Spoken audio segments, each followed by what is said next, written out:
ভারতীয় হেজিমনি কি দিনের খালেদা জিয়া বলেছে তার ছেলেকে, ভারত কি তোরা বুঝবি না,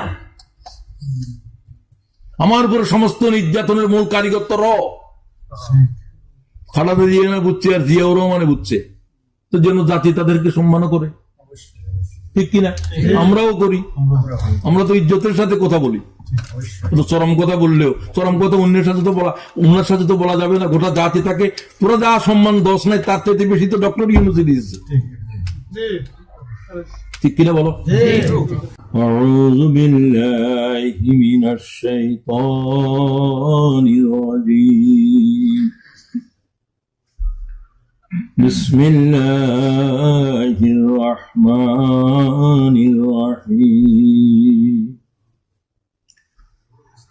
লা ইকরাহা ফিদ-দীন قد تبين الرشد من الغي ومن يكفر بالطاغوت ويؤمن بالله فقد استمسك بالعروة الوثقى لا انفصام لها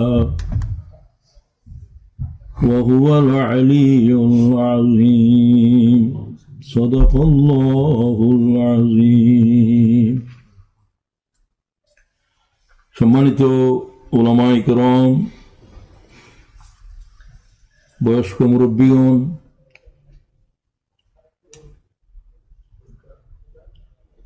নামাজের পরে দ্বীনের এই অনুষ্ঠানে, তাফসীরুল কোরআনের অনুষ্ঠানে উপস্থিত সম্মানিত ভাইয়েরা, পর্দার অন্তরাল থেকে আলোচনায় অংশগ্রহণকারী বোনেরা, আসসালামু আলাইকুম ওয়া রাহমাতুল্লাহি ওয়া বারাকাতুহু।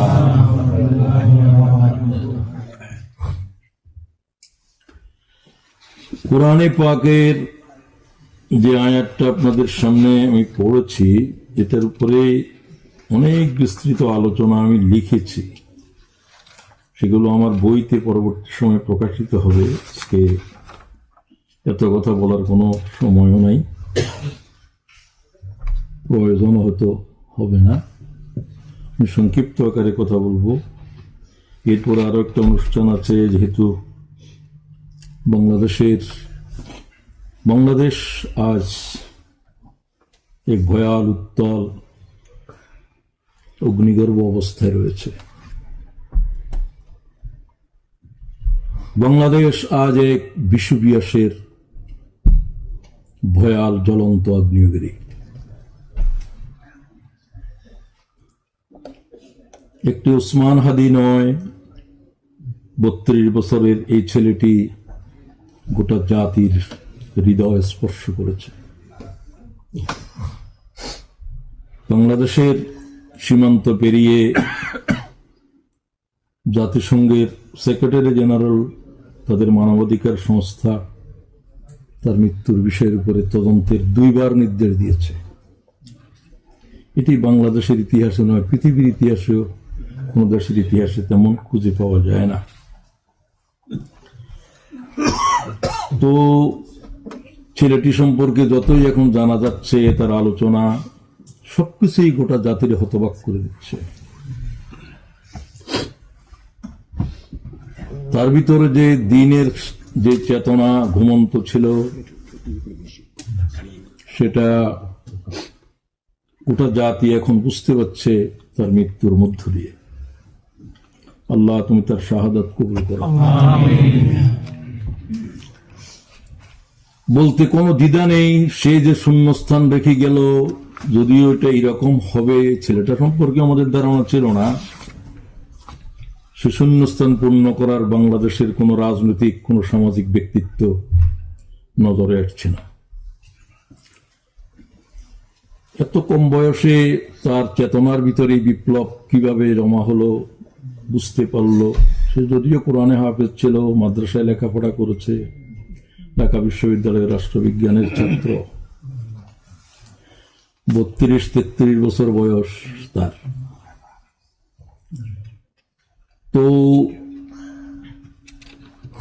তার বিষয়ে তো কথা বলেছি আমি আমার এতে তার শোকবার্তায় আমি অনলাইনে বক্তব্য রেখেছি, সেটা আপনারা দেখে নিতে পারেন।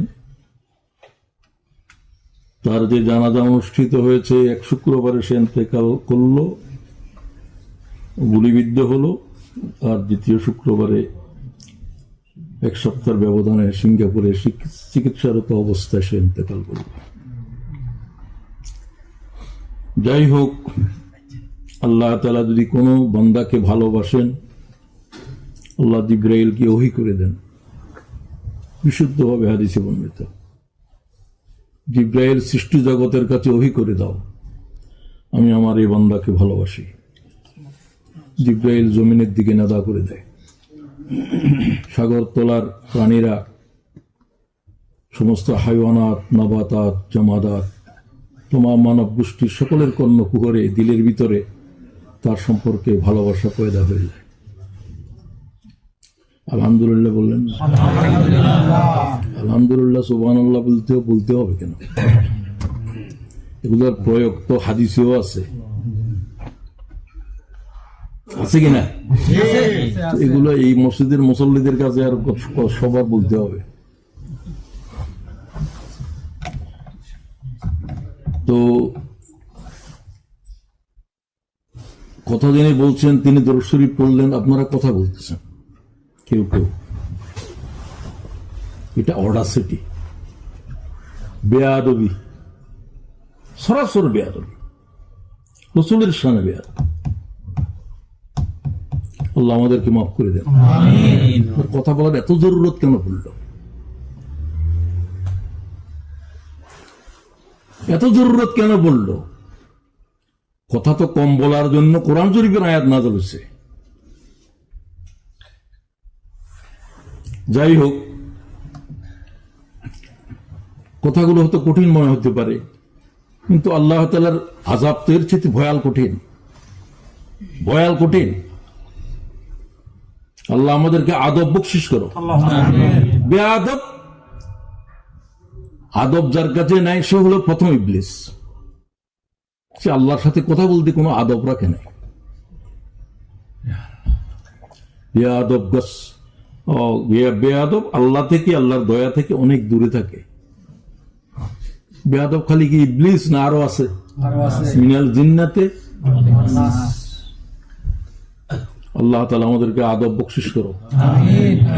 সমস্ত এলেম দ্বীন শিখার জন্য আদব প্রয়োজন হবে। তো যাই হোক, এটা এই জন্য বললাম, দরুদ শরীফ যখন আপনি পড়েন, এখানে দরুদ শরীফ পড়ার জন্য আমি তকরির করেছি 1-1.5 ঘন্টা মনে হয়, যে জিন্দিগির উপরে দুটো জিনিস সেটা লাজম করেন যদি আমরা জান্নাতে যেতে চাই, দরুদ শরীফ পড়া আর ইস্তেগফার পড়া। লাজম করেন, মান লাজম আল ইস্তেগফার, ইস্তেগফারকে যারা লাজম করেছে, ক্বালা রাসূলুল্লাহ। আমি বাকি কথাও বলবো না, এগুলো সমস্ত কথা এখানে বর্ণনা করেছি আপনাদের মনে থাকার কথা। আপনারা আমার কাছে ওয়াদা করেছেন অন্তত দৈনিক 1000 বার দরুদ শরীফ পড়বেন। দরুদ শরীফ ছোটটা হলেও সাল্লাল্লাহু আলাইহি ওয়াসাল্লাম সবচেয়ে সংক্ষিপ্ততম দরুদ শরীফ, যা মুহাদ্দিসিনে কেরাম লাখ লাখ বার হাদিসে পড়েছে, ঠিক কিনা? এতে এটা কে জানে না? এক নামাজের ভিতরে আগে পরে আসা যাওয়াতে 100 বার 200 বার পড়তেই পারেন। 200 বার পড়লে তো 5 দুগুণা 10, তার 1000 হয়েই যায়। আমি এমন লোকের জীবন জানি যে দৈনিক 1 লক্ষ বার দরুদ শরীফ পড়েছে, আর বাকি তার নামও বলতে চাই না আপনাদেরকে, বলেছি একবার। এখন কথা এইভাবে বলতে হবে, বলা হয়েছে আর বলা হবে না, কারণ তোমার কাছে এত কি কথা বলার কার প্রয়োজন পড়ছে? আমি তো আমার প্রয়োজনে এসেছি। এই জরুরত কেন পয়দা হচ্ছে না যে আমার ভিতরে আমার নিজের প্রয়োজনে জানতে হবে? আমার বেহেশতের পথ দেখানোর জন্য কেউ জিম্মাদারি নিয়ে আসে নাই, এই জিম্মাদারি নবীরও নাই। শুধু তাদেরকে জানিয়ে দাও, সে গ্রহণ করবে কি করবে না এটা আল্লাহর সাথে ফয়সালা হবে, ঠিক কিনা বলেন? সারা জিন্দিগিতে হায়াতের এই পর্যায়ে আসলে আসার পরে যদি সূরা ফাতিহা বিশুদ্ধ করে পড়তে না পারেন, জান্নাতে যাওয়ার কি অধিকার আমাদের? আল্লাহর কোন গরজ পড়ছে? জাহান্নামে দেওয়ারও আল্লাহর কোনো গরজ নাই, জান্নাতে দেওয়ারও কোনো গরজ নাই। জান্নাত জাহান্নামের ফয়সালা তোমারটা তোমারে করতে হবে, ঠিক কিনা? আপনাকে সিদ্ধান্ত নিতে হবে। সেটা আজকের আলোচনাতে আছে, আয়াতটাতে আছে। লা ইকরাহা ফিদ্দীন, দিনের ভিতরে কি নেই? জবরদস্তি নেই। তোমার জোর করে কেউ কিছু করাই দিতে পারবে না। এ দায়িত্ব আল্লাহ দেন নেই, এটা কোরআনের আয়াত। নবীকেও দেন নেই। কেন দেন নেই? কাত্তাবাইয়ানার রুশদ মিনাল গাই। রুশদ মারুফ, রুশদ জান্নাতের পথ, গাই গোমরাহির পথ। সহজ করে বলছেন। হেদায়েত, হেদায়েতের পথ, সত্য এবং মিথ্যাকে সুস্পষ্ট করে দেওয়া হয়েছে। হাজার হাজার কিতাব নাযিল হয়েছে, সহিফা টহিফা সহ লাখো লাখো পয়গম্বর এসেছে এই দুই কথা বলার জন্য। এটা জান্নাতের পথ, এটা জাহান্নামের পথ। তোমায় কোন নবী হাত ধরে জান্নাতে নিতে পারবে না, নবীর বাবারেও পারবে না, আওলাদেরও পারবে না, ঠিক কিনা? তোমার ফয়সালা তোমার করতে হবে। নবী দোয়া করলেও হবে না। কেন হবে না?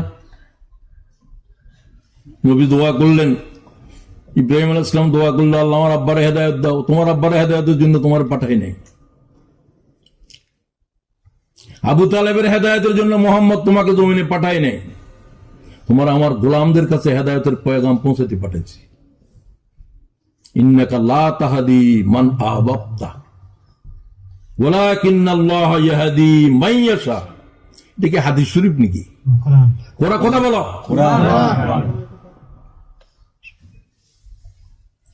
কোরআন হচ্ছে ওই কিতাব, লক্ষ লক্ষ হাদিস জমা করলে কোরআনের এক লফজ বরাবর হবে না। তুমি বুখারী শরীফ চিনছো, তুমি তো কিতাবেই চিনো নাই। বুখারী শরীফ কোন কিতাব নয়, মুসলিম শরীফ কোন কিতাব নয়। এগুলো হচ্ছে কোরআন শরীফ বলার সময় রাসূলুল্লাহ যে কথা বলছেন, এই নোটস। এগুলো একটাও কিতাব নয়। কিতাব একটাই নাযিল হয়েছে। এটার সামনে তৌরাত কিতাব নয়, ইনজিল কিতাব নয়, জবুর কিতাব নয়। সেগুলো তাদের জন্য কতগুলো কমান্ডমেন্টস, নির্দেশনা তাদের ভাষা। এগুলো আল্লাহর জবান নয়। আল্লাহর জবান একটাই, এটার নাম কালামুল্লাহ। কালামুল্লাহ দুনিয়াতে কেউ আসে নাই। কিতাব আসছে বহুত, কালামুল্লাহরে লেখলে কিতাব হয়। কথা কি বুঝে? এটা কিতাব, কিন্তু এইরকম কোন কিতাব আল্লাহ তাআলা মুহাম্মদের উপরে নাযিল করে নাই, এক আয়াত করে নাই। আল্লাহর আওয়াজ এটা বহন করে এনেছে জিব্রাইল, ইকরা। জিব্রাইল বলে, আর মুহাম্মদ সাল্লাল্লাহু আলাইহি ওয়াসাল্লাম দিলের উপরে সেটা ছেড়ে দেয়, তিনি আবার বলেন। এটা কি মুসার উপরে এরকম হয়েছিল? কার উপরে হয়েছে? এখন বুঝছো কালামুল্লাহ কি? আল্লাহর কালাম বরদাস্ত করার ক্ষমতা লাখো পয়গম্বরের নাই। ইকরা শুনতে যদি আল্লাহর জবানে আল্লাহ বলেন, এটা কোন সৃষ্টি বরদাস্ত করতে পারবে না। এটা জিব্রাইল এনেছে, শুধু মুহাম্মদে বরদাস্ত করতে পারবে, আর জিব্রাইলে পারবে। 800 বহনকারী ফেরেশতা আল্লাহর ইকরা শব্দ বহন করতে পারবে না। সুবহানাল্লাহ। মুসলমানদের দুর্গতি পর্যায়ে পৌঁছে যে মুসলমানদের আলেমেরা কিতাবুল্লাহ আর কিতাবও চিনে না। আল্লাহ তাদের ইলমের ভিতরে কেন ফাঁসা দিয়েছে সেটা তো রাসূলুল্লাহ সাল্লাল্লাহু আলাইহি ওয়াসাল্লাম বলে দিয়েছেন। হে কাব, যার কোরআন শরীফ শোনার জন্য আল্লাহ রসুলকে, আল্লাহ তাআলা নির্দেশ দিয়েছেন রসুলকে, হযরত উবাই বিন কাবের থেকে কোরআন শোনো। সুবহানাল্লাহ। সে সাহাবী। হযরত ওমর মতো মানুষ, যাকে আলেমদের, সাহাবীদের আলেম বলেন, ওমর এই প্রশ্ন করল, কি কারণে আলেমদের কলিজা থেকে ইলমের নূর, চিরাগ নিভে যাবে? ক্বালাত তামাউ, তা মিম আইন। তমা মানে লোভ, কি বলেন আপনারা ইংরেজিতে? গ্রিটিংস নাকি? গ্রিডিনেস, লোভ। সমস্ত আলেমের এলেম শেষ হয়ে গেছে এক শব্দে, দুনিয়া খাইতে হবে। হারাম খা, শুকর গোস্ত খা। তুই যদি বুঝতি এলেমের একটা আইনের ওজন তাম পৃথিবী জান্নাত জাহান্নাম দিতে পারবে না। এলেম এই জাতের জিনিস। আল্লাহ আমাদেরকে ইলম বকশিশ করুন। আমিন। রাসূলুল্লাহ কি বলেন? রব্বি, রাসূলুল্লাহ বলেন না, রাসূলকে বলতে বলে কি চাইতে হবে আল্লাহই বলে দিচ্ছে।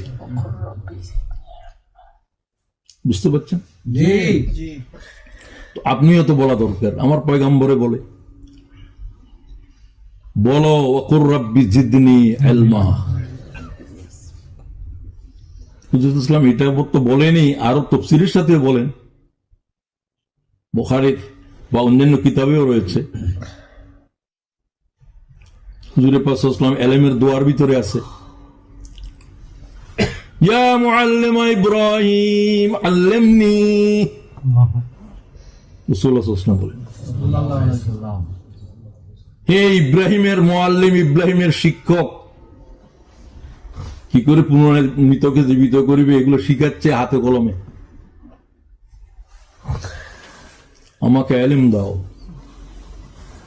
হে ইব্রাহিমের ইলমের শিক্ষক, ইব্রাহিম রাসূলুল্লাহর দাদা। ইয়া মুফাহহিমা সুলাইমান ফাহহিমনি। তুমি সুলাইমানকে যে হিকমা দিয়েছিলা, এই হিকমার কৌশলের স্রষ্টা মালিক, আমাকে হিকমা শিক্ষা দাও। যে পিপিলিকার ভাষা বুঝে, বাতাসের উপরে তার তত্ত্ব চলে। সুবহানাল্লাহ। সে প্রযুক্তি সুলাইমানের সামনে হাজির করো তোমার প্রযুক্তি। তুমি কয় ভাষা জানো? যে পিপিলিকার ভাষা জানে, तमाम সৃষ্টির ভাষা আছে না নাই?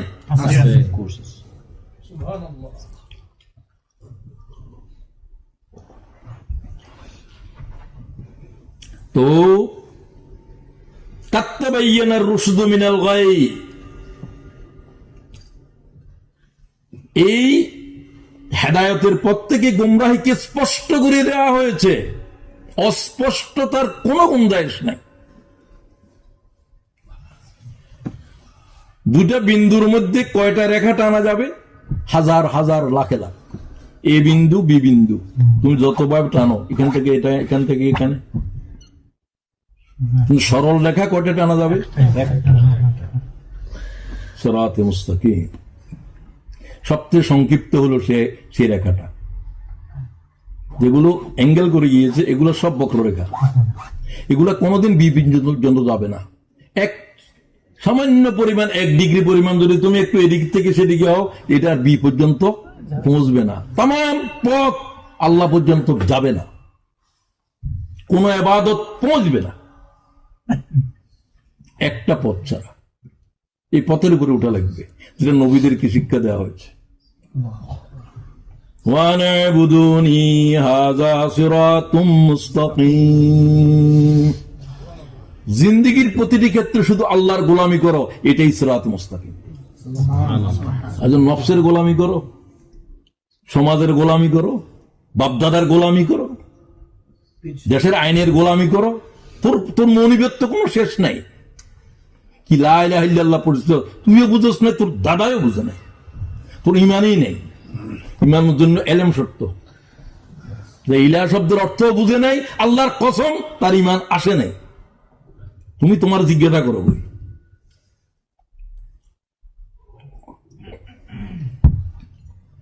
আমার যখন বুঝলো কিছুটা, আমি আমার আম্মার জিজ্ঞাসা করলাম, আপনি লা ইলাহা ইল্লাল্লাহ বুঝেননি? আমার আম্মা একেবারে অশিক্ষিত, সামান্য বর্ণমালা জানে, আর কোরআন শরীফ পড়তে পারে। আল্লাহ ছাড়া মাহবুদ নাই, এতটুকু বলছে মোটামুটি। আপনি বুঝেন নাই ভালো করে। এই আল্লাহ ছাড়া আপনার আর কোন সৃষ্টিকর্তা নাই, আপনার পালন কর্তা নাই, সার্বভৌমত্বের মালিক নেই, আপনার ভালো করার মন্দ করার আর কেউ নাই। একটু ব্যাখ্যার সাথে বুঝে দিলাম। আমার যতটুকু বুঝছিল তখন, আমি এটা বুঝছি যে আর মা যদি এটা না বুঝে ইমান আনে, ইমান আনা হয় নাই। আমার যখন বুঝ হলো যে আমার মা যদি আল্লাহর দিনের জন্য কোনো কাজ না করে, আমার আম্মা জান্নাতে যাওয়ার কোনো রাস্তা নাই, কোনো নামাজও দিতে পারবে না, তাহলে আল্লাহর দিনের জিহাদ করতে হবে। কথা বললে এটা একটা জিহাদ। আমি তখন জামাত ইসলামের ফর্ম ফিল আপ করাইলাম টিপ দিয়ে, শুধু আল্লাহরে বলার জন্য, আল্লাহ আম্মারে তোমার দিনের কায়েমের সাথে আমি সমর্থন করাইলাম, দিলাম। আমি তো আমার মায়ের জন্য অতটুকু করছি। আমার মনের ভিতরে একটা প্রশ্ন আসছে সবসময় যে আমার আব্বা আম্মারে যদি আমি গুনাহ মাফ না করাইতে না পারি, আমার জন্ম দিল কেন? কোন মাতা পিতার হক কেউ আদায় করতে পারবে না। রাসূলুল্লাহ বলছেন, হ্যাঁ, যদি কোনো সন্তান তার কুফর মাতা পিতারে আল্লাহর দিনের খবর দিতে পারে, সে হক কিছু আদায় করবে। এটা তো প্রত্যেকেরও কিছু দায়িত্ব আছে, আছে না নাই? প্রতিদিন নামাজের পরে কোনদিন বলছেন রব্বির হামহুমা কামা রাব্বায়ানি সগীরা? মা বাপ তো এগুলোর দিকে চেয়ে আছে। মাল মাইয়াতু কাল গরীক, সাগরের ভিতরে পড়ে গেলে যেরকম কোন কিছুর আশ্রয় চায়, কবরবাসীরা এরকম। একটা দোয়া যাচ্ছে কিনা, আসতেছে কিনা? রব্বির হামহুমা কামা রাব্বায়ানি সগীরা। এই জগতে আল্লাহর হকের পরে মা বাপের হক, ঠিক কিনা? আল্লাহ তাআলা কোন কমা ফুল স্টপ দেয় না আল্লাহর হকের বয়ান পরে মা বাপের হক বয়ান করতে। নবীর হক নাই এখানে। ওয়াকাযা রাব্বুকা আল্লা তা'বুদু ইল্লা ইয়্যাহু ওয়া বিল ওয়ালিদাইনি ইহসানা। কোন ফুল স্টপ নাই, কমা নাই, কিছু নাই। কারো হক আল্লাহ এইভাবে বয়ান করে নাই, নবীর করে নাই, রসুলের করে নাই। মাতা পিতার হক বয়ান করার জন্য আল্লাহ তাফসীরের সাথে বলছে, ইম্মা ইয়াবলুগান্না ইনদাকাল কিবার আও আহাদুহুমা আও কিলাহুমা ফালা তাকুল লাহুমা উফ ওয়ালা তানহারহুমা ওয়া কুল লাহুমা কাওলান কারীমা। কথা বলার উপরে আল্লাহ 3 বার কথা বলছে, কথার আদবের উপরে। তুমি এমনি মারে বলো, বাপেরে বলো, তোমার বললাম না, শুনো না, তো দাঁত একটাও রাখা হবে না। কিসের বাহাদুরি দেখাও মাতা পিতার সাথে? আল্লাহ শক্ত আওয়াজে কথা বলা হারাম করে দিয়েছে। এত কথা বলার পরে আবার বলে ওয়া কুল লাহুম কাওলান কারীমা। কি শক্ত কথা বলো না, নরমিয়তের সাথে কথা বলো। আওয়াজ হচ্ছে কেন? নরম সুরে কথা বলো। ওয়াখফিজ লাহুমা জানাহাজ যুল্লি মিনার রাহমা। কি তাফসীর আল্লাহ তাআলা দিচ্ছে। হে সন্তানগণ, তোমরা তোমাদের আনুগত্যের ডানা তোমাদের মায়ের বাপের কদমের নিচে বিজিয়ে দাও। সুবহানাল্লাহ। শব্দ পড়িও, তরজমা পড়িও। ওয়াখফিজ লাহুমা জানাহাজ যুল্লি মিনার রাহমা ওয়া কুর রাব্বিরহামহুমা কামা রাব্বায়ানি সগীরা। কে শিখায় দোয়া? আল্লাহ সুবহানাহু ওয়া তাআলা। আল্লাহ তাআলা শিশু অবস্থায় আমার আব্বা আম্মা যেরকম আমার প্রতি দয়াশীল ছিল, অসহায় আব্বা আম্মাকে আল্লাহ তুমি সেরকম দয়া করো। আমিন। আল্লাহ যে দোয়া শিখায় সে দোয়া পড়লেই কবুল। দোয়াটার ভাষা আল্লাহই শিখে দিচ্ছে। মাতা পিতার জন্য তোমার ঘরে জায়গা নাই, তোমার ঘরে কুকুরের জায়গা হয়। তোরা কেন জন্ম দিয়েছিল? আমি ব্রিটিশকে বহু দিক দিয়ে ভালোবাসি, হিউম্যান রাইট, অন্য কিছু, কিন্তু আমি যে জিনিসটা বুঝতে পারি না, এরা মাতা পিতার হক সম্পর্কে কোন একটা শব্দ এদের কোন অভিধানে আছে কিনা আমার জানা নাই। উত্তর অধিকারের আছে, পশুর আছে। তোদের সভ্যতার উপরে কিছু বলতে পারলাম না, তোদের কিছু এহসান তো আছে আমার উপরে, না হলে আমি তোদের সভ্যতার উপরে থুতু মেরে দিতাম। সভ্যতা আসলে তো শিখো নাই, সভ্যতা নবীরা এসে শিখেছে। সভ্যতার জনক, সভ্যতার পূর্ণাঙ্গতা মুহাম্মদ ইবনে আব্দুল্লাহ সাল্লাল্লাহু আলাইহি ওয়াসাল্লাম। ঠিক কিনা? ঠিক। বুইসতু লিউতাম্মিমা মাকারিমাল আখলাক। বুইসতু লিউতাম্মিমা মাকারিমাল আখলাক। না মুয়াত্তা হাদিস নিচ্ছেন বিশুদ্ধ সনদে। আসেন আমি ওদের দিয়ে যেতে চাচ্ছি না, কোথার থেকে কোথায় চলে যায়। তো এরপরে কোরআনকে আপনি বলতে পারেন রাসূলুল্লাহ সাল্লাল্লাহু আলাইহি ওয়াসাল্লামের আসার পরে হেদায়েতের সুস্পষ্ট পথ হলো কোরআন। জালিকা হুদাল্লাহ, এই হচ্ছে হেদায়েত, আল্লাহর হেদায়েত। কোনটি? কোরআন। আপনি এটার কাছেও যান নাই, কি উসুলের কিতাব পড়েন? হায়াতের জবাব দিতে পারবি এই সমস্ত পড়ার জন্য? জালিকা হুদাল্লাহ ইয়াহদি বিহি মান ইয়াশা। আমি এই কোরআন ছাড়া আর কোন কিতাব দিয়ে মানব জাতির হেদায়েতের ফয়সালা করব না। হেদায়েতের মালিক বলছে, নবীর হাতে হেদায়েত নাই বলতেছে যে তিনি বলতেছে আমি হেদায়েত রেখেছি কোরআনে, এর প্রত্যেক শব্দের ভিতরে মানব জাতির হেদায়েত আছে। এটা বুঝো না যে সেখানেও হেদায়েত আছে, আলিফ লাম মিমের ভিতরে হেদায়েত আছে। আর মরিচ বুখারী তো আলিফ লাম মিম পড়ে ঈমান আনছে, তুমি আর কি বুঝাবো তোমারে? সেগুলোর কাহিনী বলার তো সময় নেই। আল্লাহ শুধু বলে দিলেন জালিকা হুদাল্লাহ। হাজা বলতে পারত জালিকা, আরে জালিকার উপর আমি প্রবন্ধ লিখেছি 20 পৃষ্ঠার। কোরআন শরীফ কি? এটাকে আল্লাহ বলতে জালিকাল, this book is that book. That বুকের উপরে এই সেই কিতাব, এই সেই কিতাব, এর উপরে 10টা 15টা প্রবন্ধ লিখছে, একটার উপর একটা, এই সেই কিতাব, এই সেই কিতাব, এই সেই কিতাব। বইয়ের নামও দিয়েছি এই সেই কিতাব। তোমরা পড়িবা, এগুলো আসতেছে এই দেশে।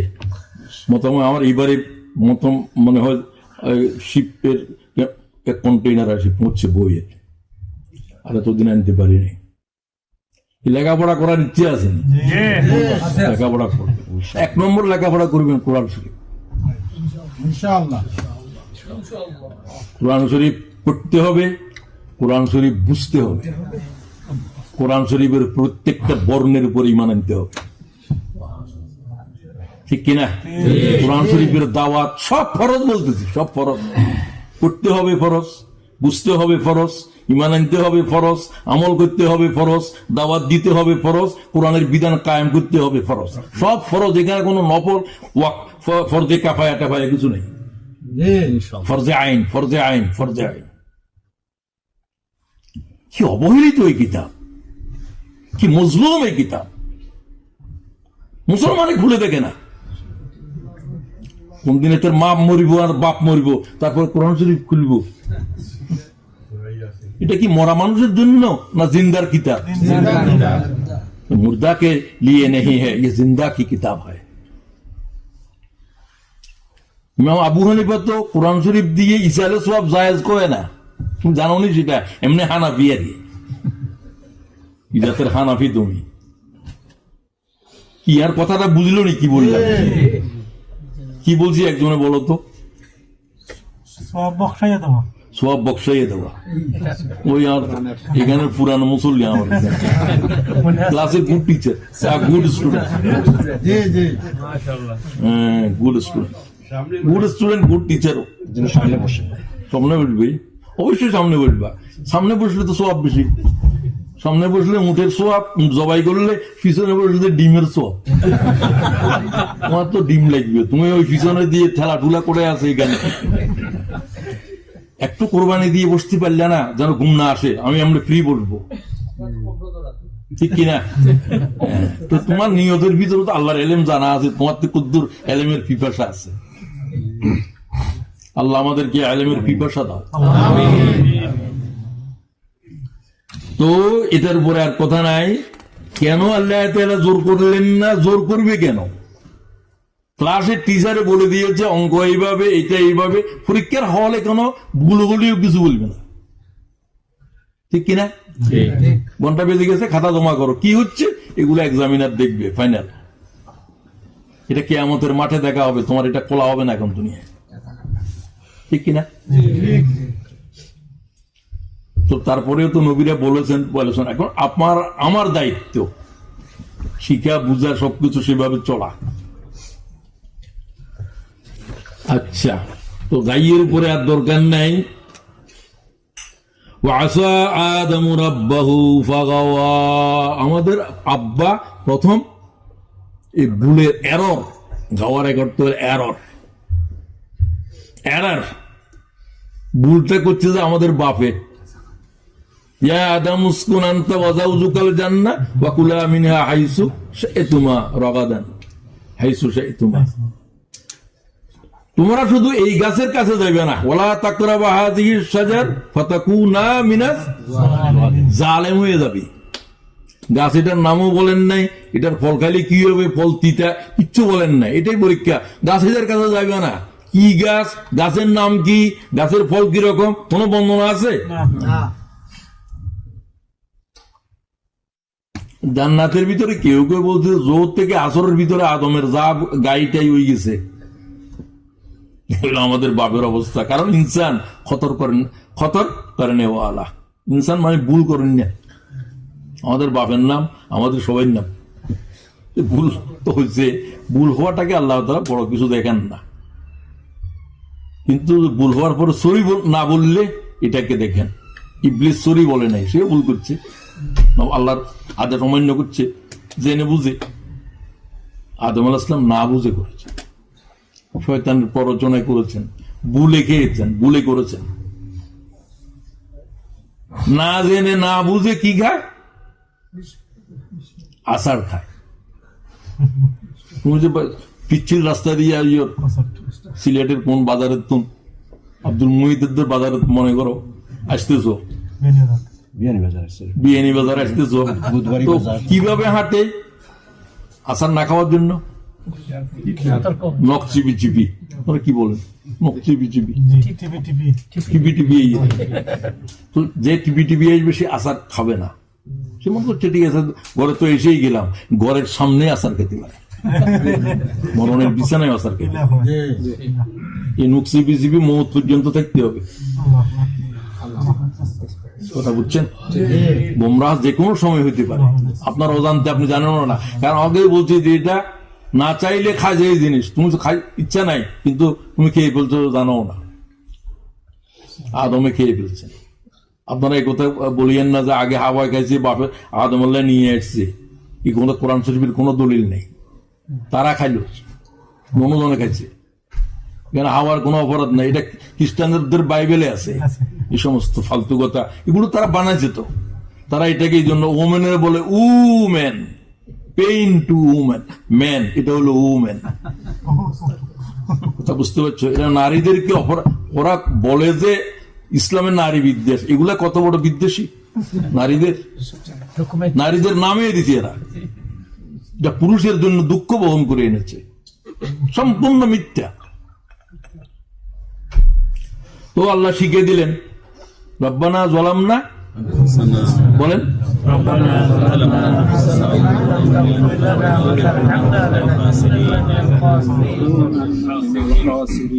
আল্লাহ তাআলা ক্ষমা করে দিলেন। বান্দা যদি কোনো গুনাহ না করতো, খালি ইবাদত করতো, আর একটা গুনাহ করে আবার তওবা করে, আল্লাহর কাছে কোনটা বেশি প্রিয়?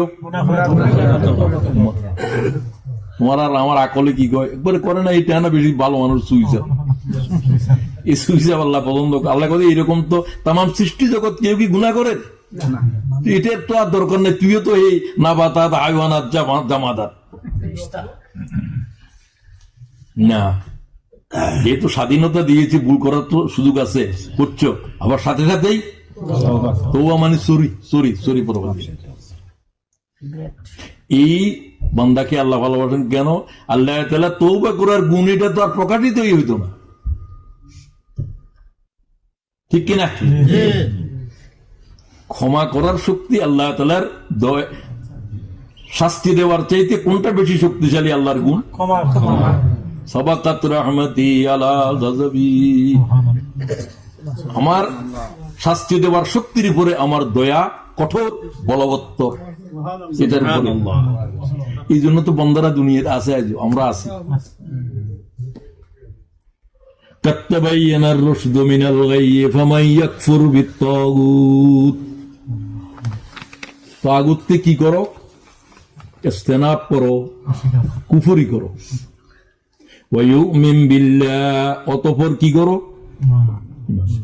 অতঃপর, বলে অত আগে কি কুফরি, কুফরি গ্রহণ করো ইমানের জন্য। ওমা, কুফর মানে অবিশ্বাস, তার প্রতি রসুল। তো বিশ্বাসের জন্য কি লাগবে? অবিশ্বাস। অবিশ্বাস, ভয়ঙ্কর অবিশ্বাস লাগবে।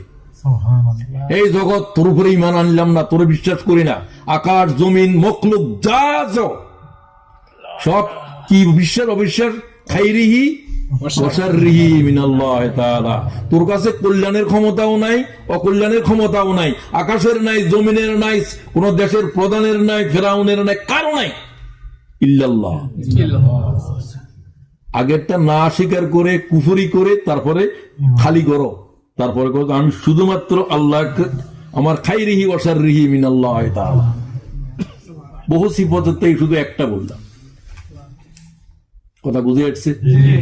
কারণ মানুষের যত বন্দেগী করে এই দুইটা জিনিসের জন্য করে, ভালো পাওয়ার জন্য, মন্দ থেকে বাঁচার জন্য। সাপের পূজা কেন করে? দংশনের বিষাক্ততা থেকে বাঁচার জন্য। আগুনের পূজা ভয়ালতার জন্য। গরু পূজা কেন করে? মা দুগ্ধ দেয়। সমস্ত পূজা পার্বণের দুইটাই কারণ, হয় কল্যাণ পেতে চায় তার থেকে এই জন্য, অথবা তার অনিষ্ট থেকে বাঁচতে চায়।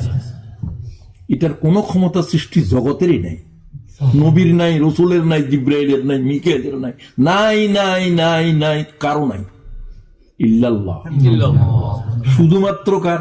আল্লাহ। তো এই কথার উপরে কি ঈমান আসছে? জি বলছো যত সহজে, কথাটা তত সহজে বুঝো নাই। জিন্দিগির প্রতিটি ক্ষেত্রে দুইটি জিনিসের বিষয় আছে।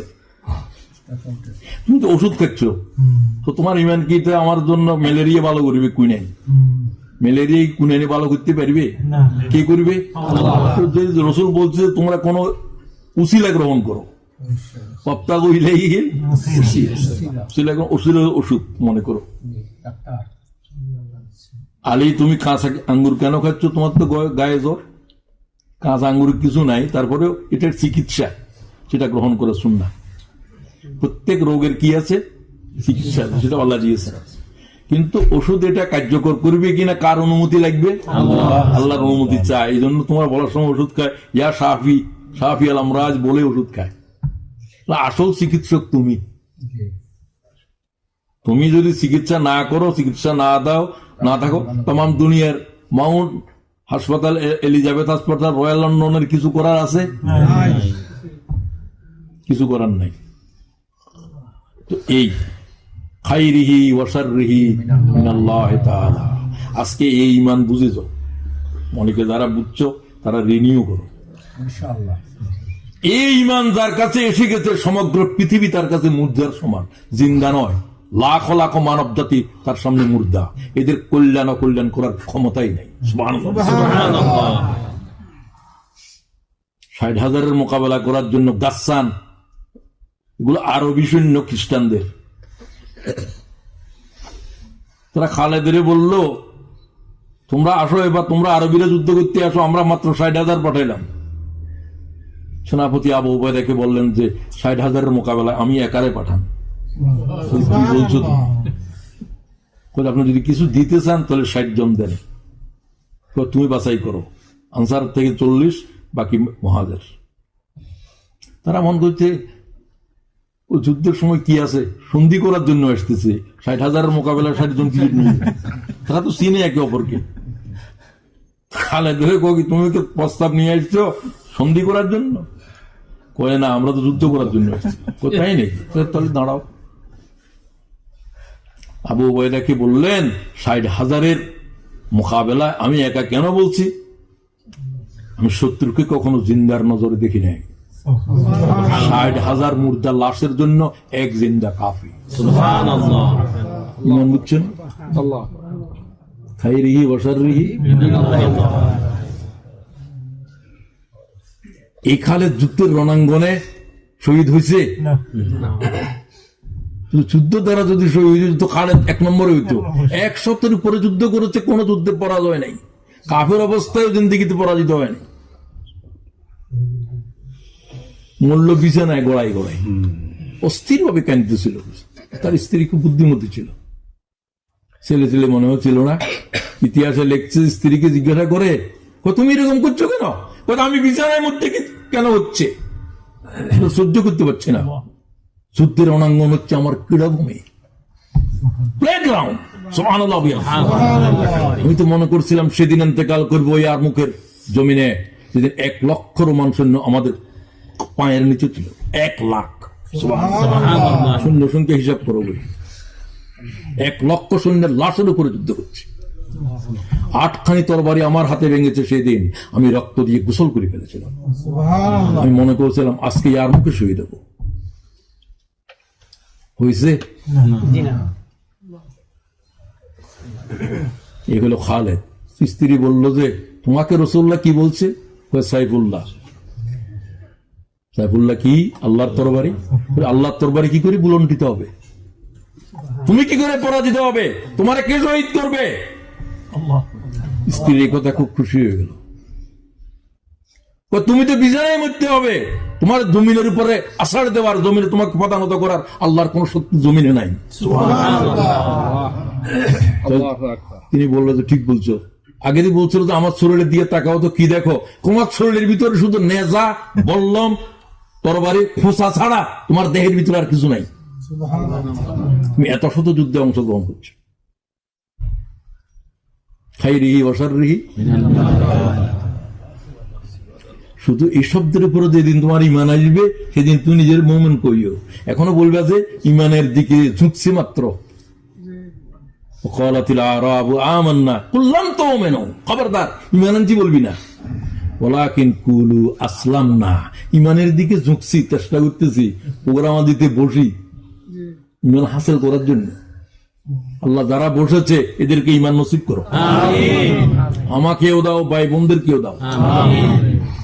তো ইমান পেলে তো সব পেয়েছো। ইমান কি? ইমান মানে ইমান বিল্লাহ। ইমান আনতে হবে আল্লাহ কামা হুয়া বিআসমাইহি ওয়া সিফাতিহি ওয়া কাবিলতু জামিয়া আহকামিহি ওয়া আরকানিহি। তুমি জানো নি কলমা? এটা জানি জানি বুঝি একজনে এই জানে, আর দুই একজনে জানে, হয়তো চুপচাপ হয়েছে, বেশিরভাগে জানে না। না জানলেও কিন্তু কালেমা এটা করণ কোনো ফরজ না, ওয়াজিবও না, কিন্তু তোমার আল্লাহর উপরে ইমানটাকে তফসিলের সাথে বলছে, ঠিক কিনা? আল্লাহর উপরে ওইভাবে ইমান আনো, আল্লাহ যেরকম এরকম কামা হুয়া। তো সেটা কেন বলবে? আল্লাহ যেরকম, আল্লাহর হাত যেরকম এরকম এরকম, আর কিছু বলবে না, আর কিছু ব্যাখ্যা দিতে পারবে না। ইমাম মালিক বলছে ইহুদের উপর সওয়াল করা হারাম, এটার উপরে বিশ্বাস করা ফরজ। আল্লাহ কয় আমি 7 তবক আসমান জমিনের আমার ডান হাতে নেব।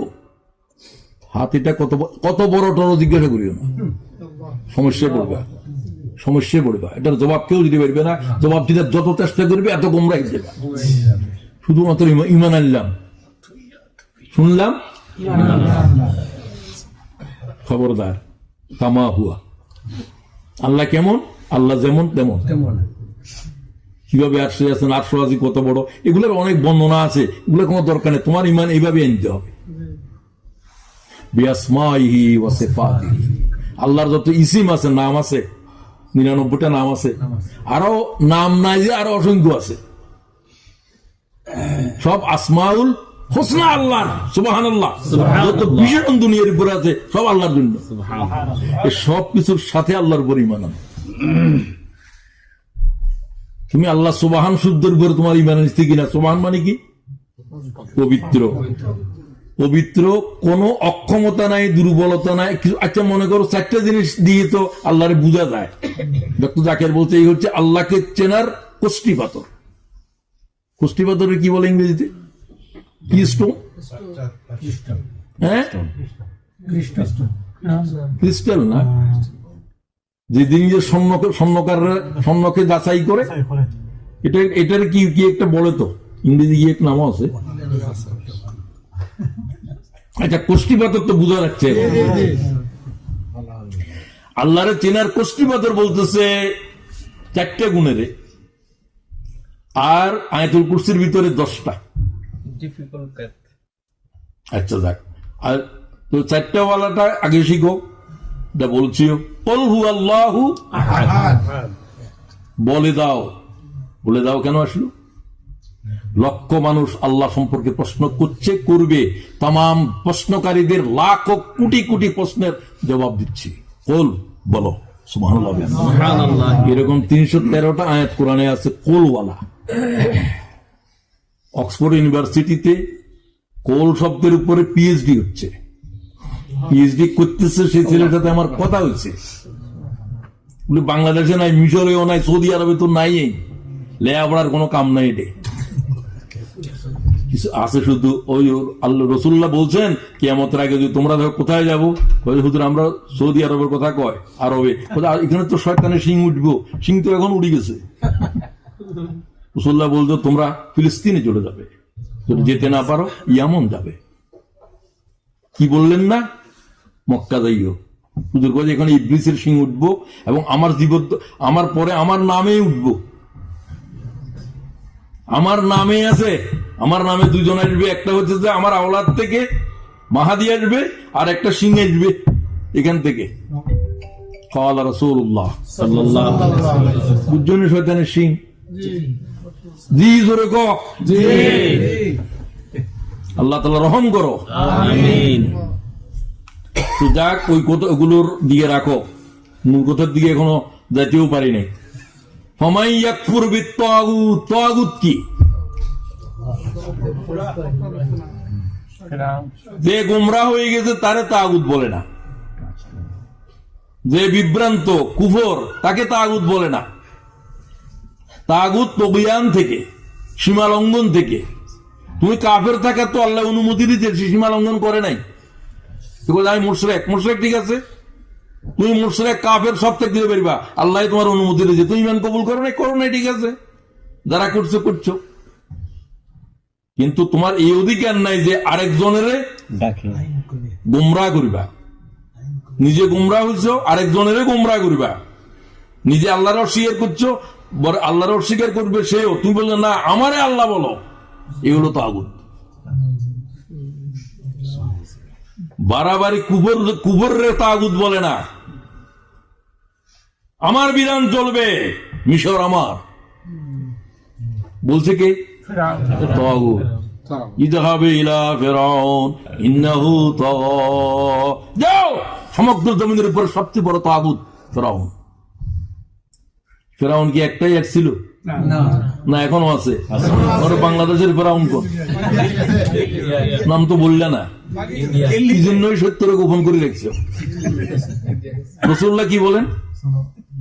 ইয়া রাসূলুল্লাহ, আবু জাহেল তো মরণাপন্ন কাতরাচ্ছে, তারা পিছনে হটে গেছে হুজুর তাঁবুর ভিতরে। আব্দুল্লাহ ইবনে মাসউদ হুজুরকে বললেন, ইয়া রাসূলুল্লাহ, সে কি আহত বেশি হয়েছে? ইয়া রাসূলুল্লাহ, সে মনে হয় বাঁচবে না, আমি কি তার কল্লা নিয়ে আসবো? কল্লা বুঝুন না, নিয়ে আসতে পারবা? সে রওনা হলো, তার বুকের উপর সোয়ার হলো জবাই করার জন্য। সে তো রাখালের ছেলে, রাখাল। আব্দুল্লাহ ইবনে মাসউদ কিন্তু মক্কাবাসীদের চড়াইতো, ছাগল চড়াইতো।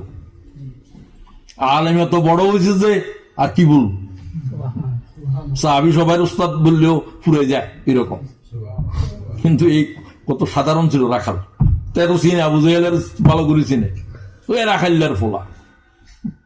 সিটাঙ্গে ভাষা বললাম, রাখাল্লার ফোলা, ওরা কি বলো কি জানি, মানে রাখালের ছেলে আর কি।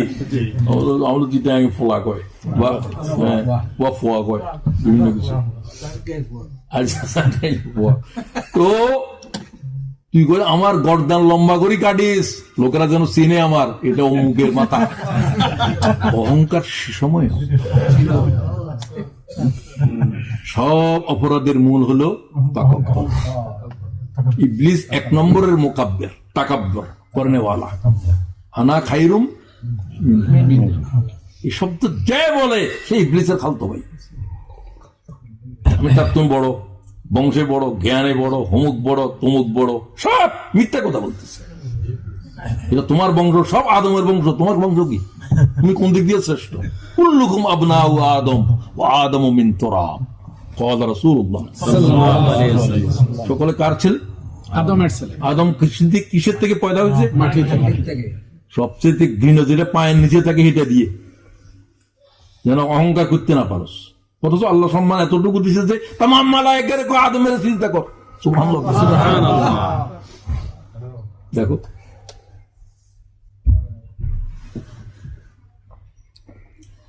তাগুত, এক নম্বরের তাগুত হলো ইবলিস।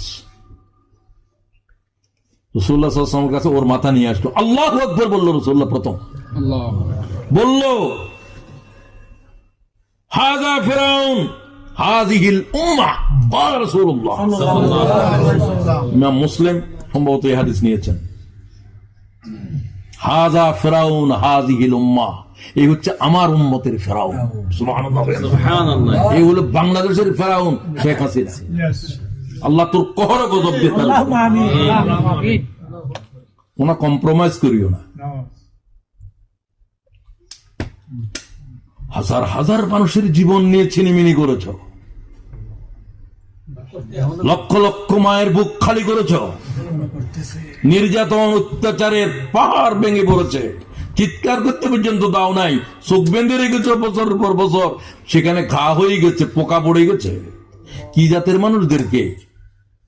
যারা সেনাবাহিনীর প্রধান হওয়ার যোগ্যতা রাখে, যারা গোটার লক্ষ মানুষের ইমামতি করে, এই সমস্ত মানুষদেরকে এইভাবে আয়না করে নির্যাতন করছ, যেগুলো নির্যাতনের ইতিহাস পর্যন্ত চমকে যায়।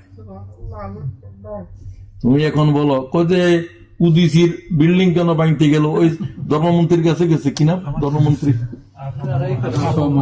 আবমো খালেদ সাহেব যে এটা করলে তো ঠিক হয় না, তবে আমরা তো খালেদ সাহেবের জবাব এত দুর্বল, মাথাটা পড়লে একটু দুর্বল হয়ে গেল।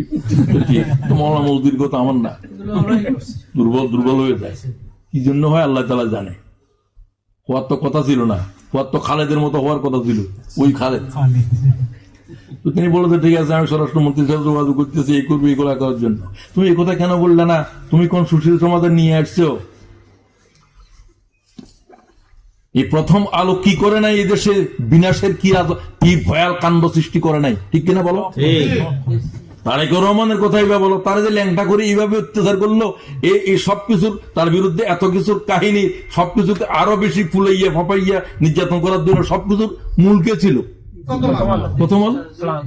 এখন প্রথম আলোর পিছনে একটা করো, তোদের গালের উপর চর মারবে দাঁতিয়ে, কোনো সন্দেহ নাই। আমরা চাই না সেরকম হোক, তোদের পরিণতি থাকছে ভয়াল কিছুর দিকে। এবং আল্লাহর কাছে দোয়া করে যে আল্লাহ তাআলা তুমি অন্তত বেগম জিয়ার হায়াত দাও এদেরকে বাঁচার জন্য। গোটা বিএনপির জীবন খালেদা জিয়ার কলিজার ভিতরে। ও যদি মারা যায়, বিএনপি তখন মৃত্যুবরণ করবে। খালেদা জিয়ার উপরে কথা বলবে না, ঠিক কিনা বলো? ভারতীয় হেজিমনি কি জিনিস খালেদা জিয়া বলেছে তার ছেলেকে, ভারত কি তোরা বুঝবি না? আমার উপরে সমস্ত নির্যাতনের মূল কারিগর তো খালেদা জিয়া বুঝছে, আর জিয়াউর রহমানে বুঝছে, তো যেন জাতি তাদেরকে সম্মান করে, ঠিক কিনা? আমরাও করি, আমরা তো ইজ্জতের সাথে কথা বলি। চরম কথা বললেও, চরম কথা অন্যের সাথে তো বলা যাবে না। গোটা জাতি তাকে পুরো যা সম্মান দশ নাই, তার থেকে বেশি তো ডক্টর ইউনূস দিয়েছে, ঠিক কিনা বলো? তাগুত। আর দুই একটা তাগুত শুনো, দুই একটা তো বলেই দিলাম, একটা তোমরা বলো। যারা নিজেরাই কুফরি করে, অন্যায় করে, এতটুকু নয়, মানুষদেরকে নিজেদের গোলামিতে অথবা তার দলের গোলামিতে বাধ্য করে, সে কি? এটা তোমার ভাই হইতে পারে, রাজনৈতিক বিদ হইতে পারে, কেউ ওই ফেরাউন যেমন হয়েছে।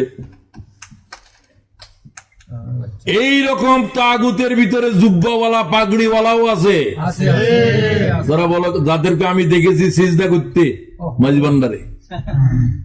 নাজিবুল বশরের সিজদা করে যে আমি দাঁড়ানো, সেখানে 30-40 জন মহিলা হবে, পুরুষেরা পরে করবে, মহিলারা প্রত্যেকের মাথার উপরে সে হাত দিয়ে দোয়া করে, সবাই সিজদা করে মাথার নিচে পড়ে আছে, চুলের এইভাবে তার পায়ের নিচে দিয়ে। আমি দেখতে গিয়েছিলাম, আমি বললাম যে আল্লাহর গজব এখানে এখন নাযিল হবে, আমার বাইর করে এখান থেকে, আমি আর থাকতে পারবো না। তো সে যে তারে পূজা করে এটার উপর সে রাজি আছে নাকি? রাজি আছে। এ কি এ তাগুত ছিল, তাগুত ছিল। তো জুব্বাওয়ালা পাগড়িওয়ালা হুজুরের ভিতরে তাগুত আছে না নাই? তো তোমার ইসলাম ইসলামী দল না কুবরের দল, তোর জিব্বা কেটে ফেলা হবে কিয়ামতের মাঠে। অবশ্যই। তোর দলটা কি ইসলামী দল? তুই হুজুর তোর তেরা কয় মহতম সাহ, মহতম আমার মহতম সাহ কি জানি সেটা আমি কয় মহতম সাহেবের, হ্যাঁ মাহতামিম সাহেবের কোনো কি আয় ব্যয়ের হিসাব আছে? নাই নাই। এগুলো কোনো দরকার নেই, এটা বতনের ভিতরে। আব্দুল বতন আল্লাহর গোলাম ন কার গোলাম? বতন বতন বতন ন ফেটারি ফেট সব সব ওখানে যা যাবে সব হালাল হয়ে যাবে। অন্যদেরকে বলতেছ যে এরা ইসলামী দল নয়, ইসলাম তো তোর কাছে যার কাছে আমানতদারিতাই নাই, কোন হিসাবপত্র নাই, তোরা কে সভাপতি বানাইলো এই দলের তারও কোনো পরিচয় নাই, আর কত বছর থাকবি তারও কোনো কাল নাই। ওমা কাল নাই কোনো কাল নাই, অনন্তকাল যতদিন হয়তো হায়াত থাকবে তা হায়াত। এগুলো কি ইসলামে আছে নাকি? না, তারপরেও সেটা ঠিক আছে। কি যে যন্ত্রণার ভিতরে আছে, বাস তাগুত বুঝিল গই। এরকম তাগুত বহুত আছে, সেগুলোর দিকে আমি যাচ্ছি না। এই সব তাগুতের অস্বীকার করো। তাগুত নবীরা কি বলে?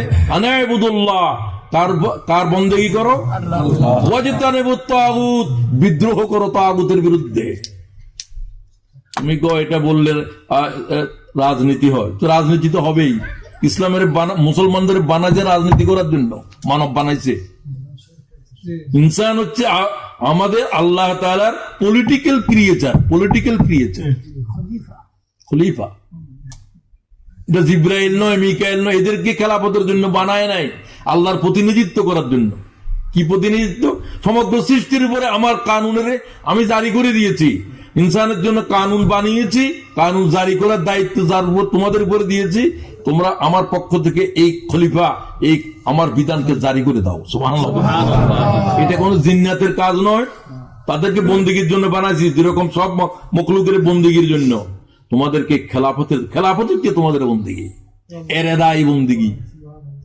তো খেলাফত বুঝে না, এগুলো তো রাজনীতি, কি কোনো ইনসানই নয়।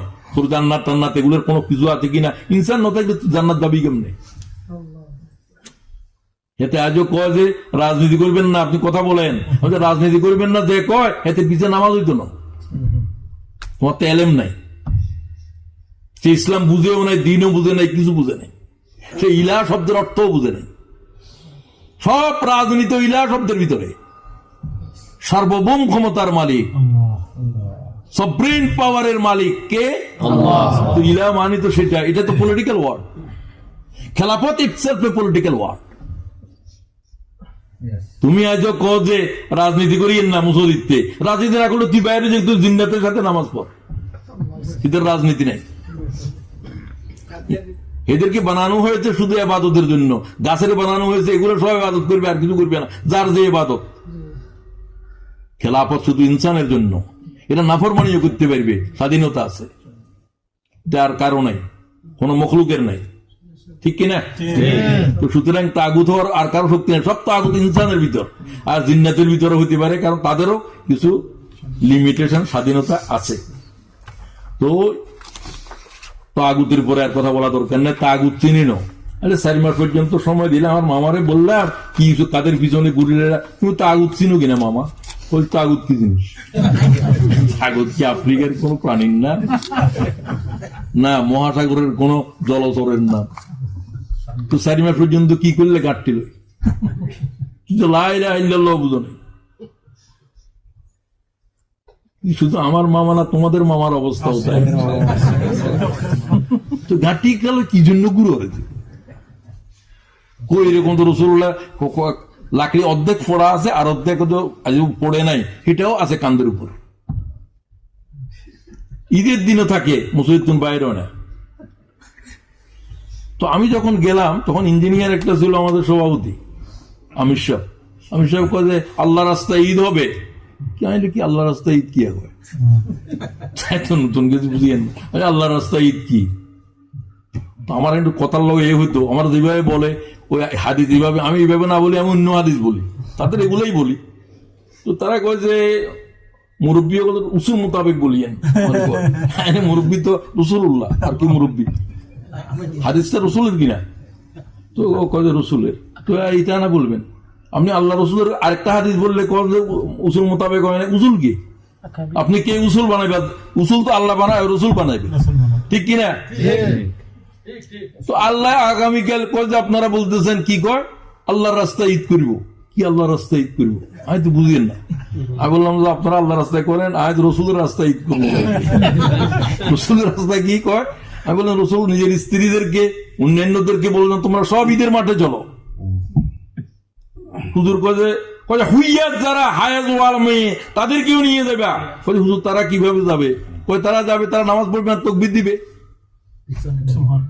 হুইয়াজ ওয়ালাদেরকে জমাতে যাইতে বলে ঈদের নামাজে, তুমি তোমার স্ত্রীর সন্দুকের ভিতরে রাখো। তোমার কোন পাগলে ইসলাম বুঝছো কয়, ঠিক কিনা? আল্লাহ রাস্তায় ঈদ করে, এটা কি আল্লাহর রাস্তা না কি এদের মনের রাস্তা? আল্লাহর রাস্তা তো এটা নয়। রসুল যেটা দেখা যায় এটা না আল্লাহর রাস্তা, ঠিক কিনা? আপনাদের ঈদ আপনারা করেন, ঈদের দিন আপনি এখানে কোথায় দেখবেন লাকড়ি কতগুলো নিয়ে এখানে রানবেন, এগুলো এই সমস্ত ইসলাম দেখবে তো লোকেরা এই ইসলামের চিৎকার মেরে ত্যাগ করবে। এগুলো কি পাগল টাগল নেই? কত কে শিখালো এগুলো? কে এই তরিকা দিল 40 দিন 4 মাস? ওই সে কে তোমার এই সমস্ত উসুল কে বাতাইছে? কোন একটা হাদিস বলতে পারবে? সমস্যা কি? সমস্যা তোমাদের আমাদেরও রোগ। আমার দলে বলতেছে হে এর দলের কথা কয়, তুমি তোমার দলেরটা কো। এটা কি কোরআন হাদিসে আছে? এ বিষয়ের উপর তোমারও এলেম নাই, ঠিক কিনা? এগুলা আকাবেরি পুরুষ, তুমি দল পুরুষ, দলের পূজা করো। তোমার পূজা করতে হবে শুধু আল্লাহ।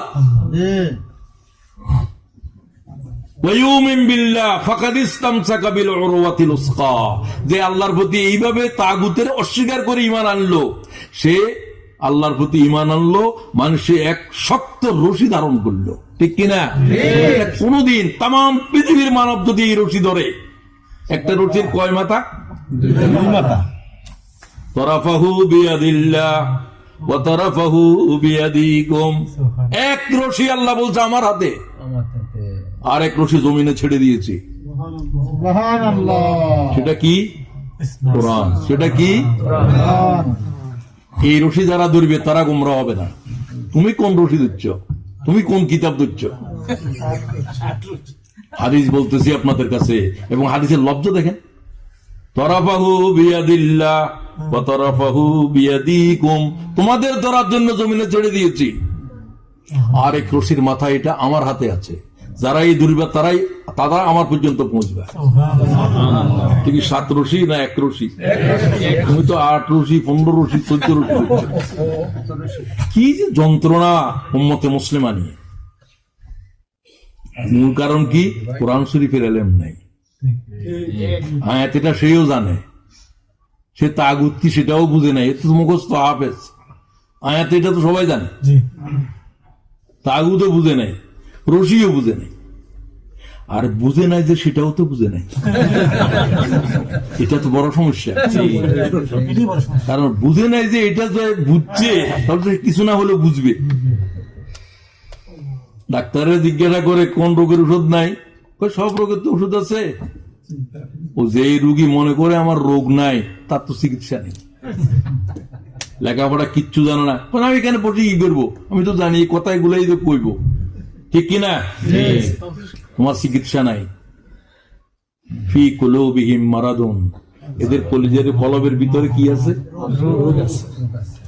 এই রোগের চিকিৎসার জন্য 5টা কথা বলতে হবে, স্লিপ ক্লিপ করে দিও, কথাগুলো বলে যেতে হবে। আরেকবার আমি তো নাও আসতে পারে। হায়াত মৌতের কি কোনো ঠিক আছে? নাই। রাখো থাকো, তোমার কোরআন শরীফ বিতরণ হিন্দি বসে বিতরণ করে দিও, কোনো সমস্যা নাই। এই সমস্তের জন্য বেশি সময় দেওয়া যাবে না। আচ্ছা আসো তো, এখন প্রথম ইমান আনতে হলে কুফরি লাগবে। কুফরি বুঝছো তো? এখন অবিশ্বাস, অবিশ্বাস, অবিশ্বাস। কিসের থেকে অবিশ্বাস?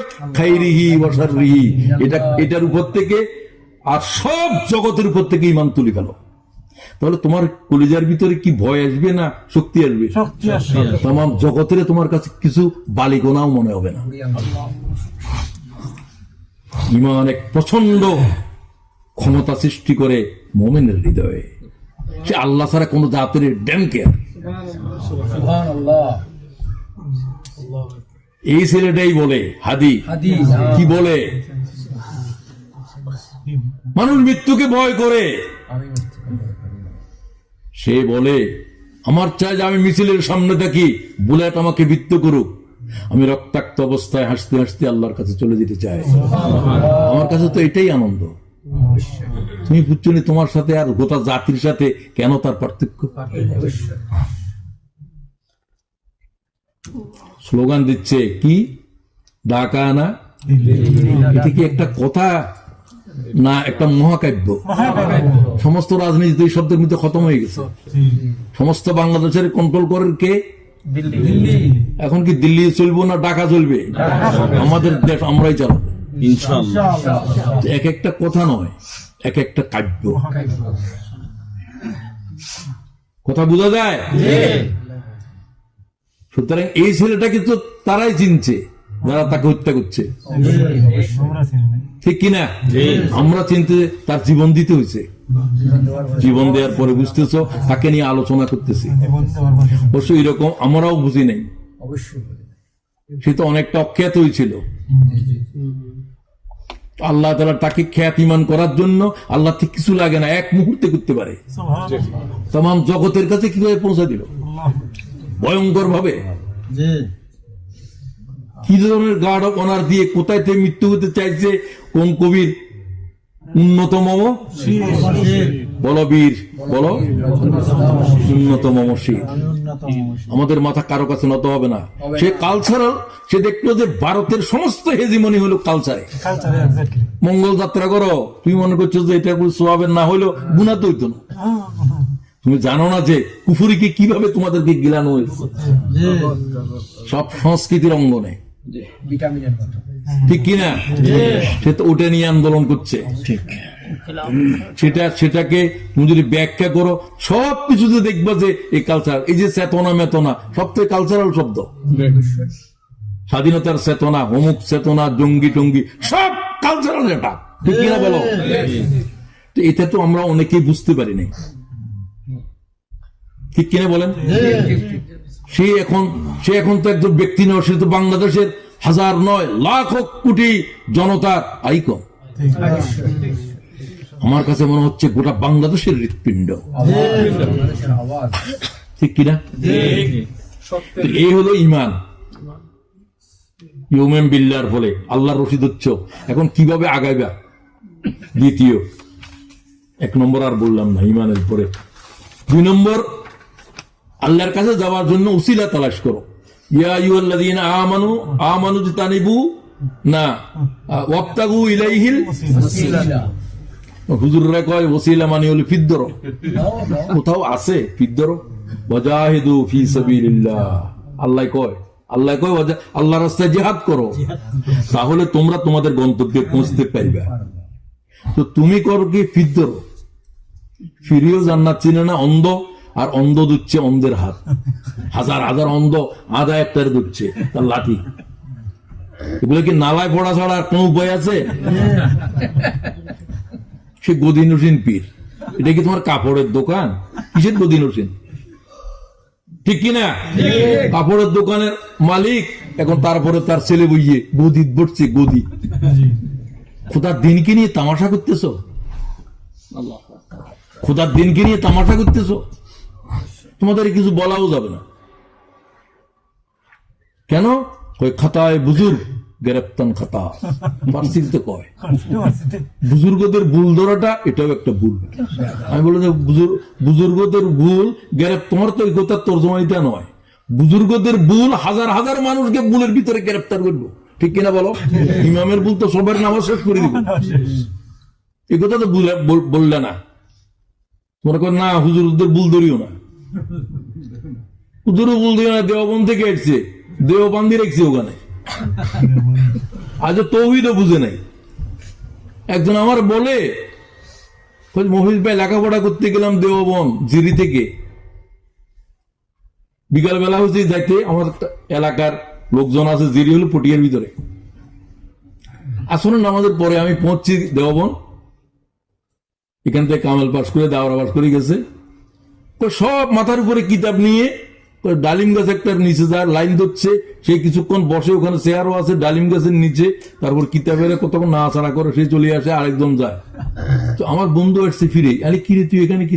হোমা তুমি চিনো না, এটা কাসেম নানুতুবির হাদিসের দরজি তো ডালিম গাছের নিচে। তো কি হয়েছে? যে এখানে বসলে তোমার কিতাব হল হয়ে যাবে, কঠিন জিনিস কি হয়ে যাবে, সমাধান সহজ হয়ে যাবে। ইন্না লিল্লাহ ওই খাইরিহি ওয়াসাররিহি মিনাল্লাহ তাআলা। এখন ভালো মন্দ আল্লাহর হাতে নাই, এখন ডালিম গাছের নিচে ঢুকছে। ইন্না লিল্লাহ, তুই তোরা কয়ে এই সমস্ত সিদ্দিকের ভিতরে আসোস? মহিউদ্দিন বিশ্বাস করেন, একবার যে গেছে দেওবনের আমি থুতু মেরে দিলাম। আমি চলে গেলাম নদওয়ায়, নদবীতে, আবু তাহের নদবী নাকি, এটা চিটাং ইউনিভার্সিটির এখনো প্রফেসর, আমাদের ইসলাম ইউনিভার্সিটির। তুমি আজও ডালিম গাছের নিচে কিতাব হল করো আর নিজেদেরকে দাও আমরা দেওবন্দি, আমরা হক, তোমাদের এরা দেওবন্দি নয়, এরা আমাদের আকাবেদদের কাছে দ্বিমত। তোদের আকাবেদদের অবস্থা তো এটাই। সবার কথা বলছি না, ইল্লা মাশাআল্লাহ, কথা বুঝে নিও ভালো করে। ওমা কাসেম নানুতুবি ডালিম গাছ করলে তো মনে করো যে এখানে কোনো জিবডাইল না জাল হয়। একসময় আমরাও শুনছি। আমি আব্দুল ভাই আমার এক বন্ধু ছিল, এই যে আপা খালেদ সাহেবের যে কলেজ, সেই কলেজের প্রিন্সিপাল, আমরা এতে কাজ করি দুজন।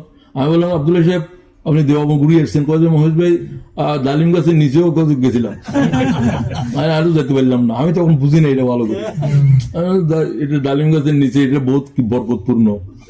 তোমরা কি জানো না তাহাতার সাজারের ভিতরে যেখানে রাসূলুল্লাহ বায়াত গ্রহণ করছিল, সেখানে সাহাবীরা এরপরে ওখানে ওই গাছের নিচে নামাজ পড়ে। ওমরের কাছে সংবাদ আসলো, ওমরে কয় আমরা সেই গাছের নিচে ছিলাম, 1400 সাহাবীর ভিতরে তো আমিও একজন, আমরা তো এই গাছের নিচে কোনোদিন যাই নাই। গাছের ভিতরে কিছু আছে নাকি? ডালিম গাছের ভিতরে রাসূলুল্লাহ যেখানে বায়াত করছে, যেখানে পরে আল্লাহ তাআলা এই গাছের নাম নিয়েছে, লাকাদ রাদিয়াল্লাহু আনিল মুমিনিনা ইয ইউবাইউনাকা তাহতাস শাজারা ফাআলিমা মা ফি কুলুবিহিম ফাআনজালাস সাকিনাতা আলাইহিম ওয়া আসাবাহুম ফাতহান কারীবা। ঠিক কি না? যে গাছের নিচে তারা রাসূলের হাতে হাত দিয়েছিল, আমি আল্লাহ তাদের উপর রাজি হয়ে গেছি। সুবহানাল্লাহ। বাইতুর রিদওয়ান, বাইতুর রিদওয়ান। তোমরা কয় তাই নাকি? গাছ কেটে ফেলো, গাছের শিকড় তোলো, আগুনে পোড়ো, দড়িয়ে ফেলে দাও এবং পুলিশ মোতায়েন করো। আর তুমি এখন ডালিম গাছের নিজে কিতাব হল করো। এখন বুঝছনি? এরা কয় আমাদেরকে হুমুকের, এরা কাফের, এরা হুমুক। আল্লাহ মাফ করে দে। আমার কথা বলতেও চাই না আমি। তো কথা শেষ করো, আমি 5টা কথা বলবো, শুধু হেডিং গুলো বলে যাচ্ছি। মহান রবের সান্নিধ্য, আমরা এখন ঈমান আনলাম, এখন আল্লাহ তাআলার দিকে সোপান সিঁড়িগুলো অতিক্রম করতে চাই। আল্লাহর কত কাছে কত কাছে কত কাছে যাওয়া যায়, কি যাইতে হবে কিনা? ওয়াবতাগু ইলাইহিল ওসিলা, তোমরা আল্লাহ তাআলার দিকে যাওয়ার জন্য ওসিলা তালাশ করো, নেকামল না ওসিলা তালাশ করো। তো এই ব্যাখ্যা একটা ওই মালান সাহেব বলছে আমাদের তরিকে, ইয়া নাম আতিক ভাই, একটা হলো নেকামল। নেকামল করো। নেকামল কি? আল্লাহ যা হুকুম করেছে। নেকামল নামাজ নয়, রোজা নয়, হজ নয়, যাকাত নয়। অন্য সময় নামাজ পড়াও হারাম, ঠিক কিনা? নেকামল হচ্ছে আল্লাহ যা করতে বলছে তা করা, না করছে যে সেটা না করা, দুইটাই নেকামল। বরং না করছে সেটা না করা হচ্ছে সবচেয়ে বড় নেকামল, আল্লাহর আইন মানা। তো সেটা পজিটিভ হতে পারে, এই করো, নামাজ পড়ো, রোজা করো, আকিমুস সালাত, এগুলো পজিটিভ। নেগেটিভ কি? ওয়ালা তাকরাবুজ জিনা, জিনার কাছে যাইও না। ওয়ালা তাকতুলা আওলাদাকুম খাশিয়াতা ইমলাক, তোমরা তোমাদের সন্তানদেরকে হত্যা করো না। এগুলো না না না, এরকম না হার 1000-এর মতো উপরে আয়াত আছে, আছে কিনা? আছে। তো সেগুলাকে সেভাবে পালন করা, এটা হচ্ছে যে আল্লাহ তাআলার সামনে আগানোর সান্নিধ্যে যাওয়ার জন্য এক কদম এখন ইমানের পরে আগাইলা, এটা তারা মুসলিমও বলতে পারো। এখন বুঝা গেছে? তো এগুলা হচ্ছে ভালো আমল আর বদ আমল থেকে বেঁচে থাকা। তিনটা ভালো আমলের উপরে এখানে কথা বলছিলাম, ভালো আমল বুঝার জন্য। হুজুরকে গেল সর্বোৎকৃষ্ট আমল কি? আসসালাতু লিওয়াক্তিহা, ওয়াক্তের সাথে নামাজ পড়া। সুম্মা আইয়ু ইয়া রাসূলুল্লাহ। হুজুর আরেকটা ভালো কাজের কথা বলেন, নেক আমল।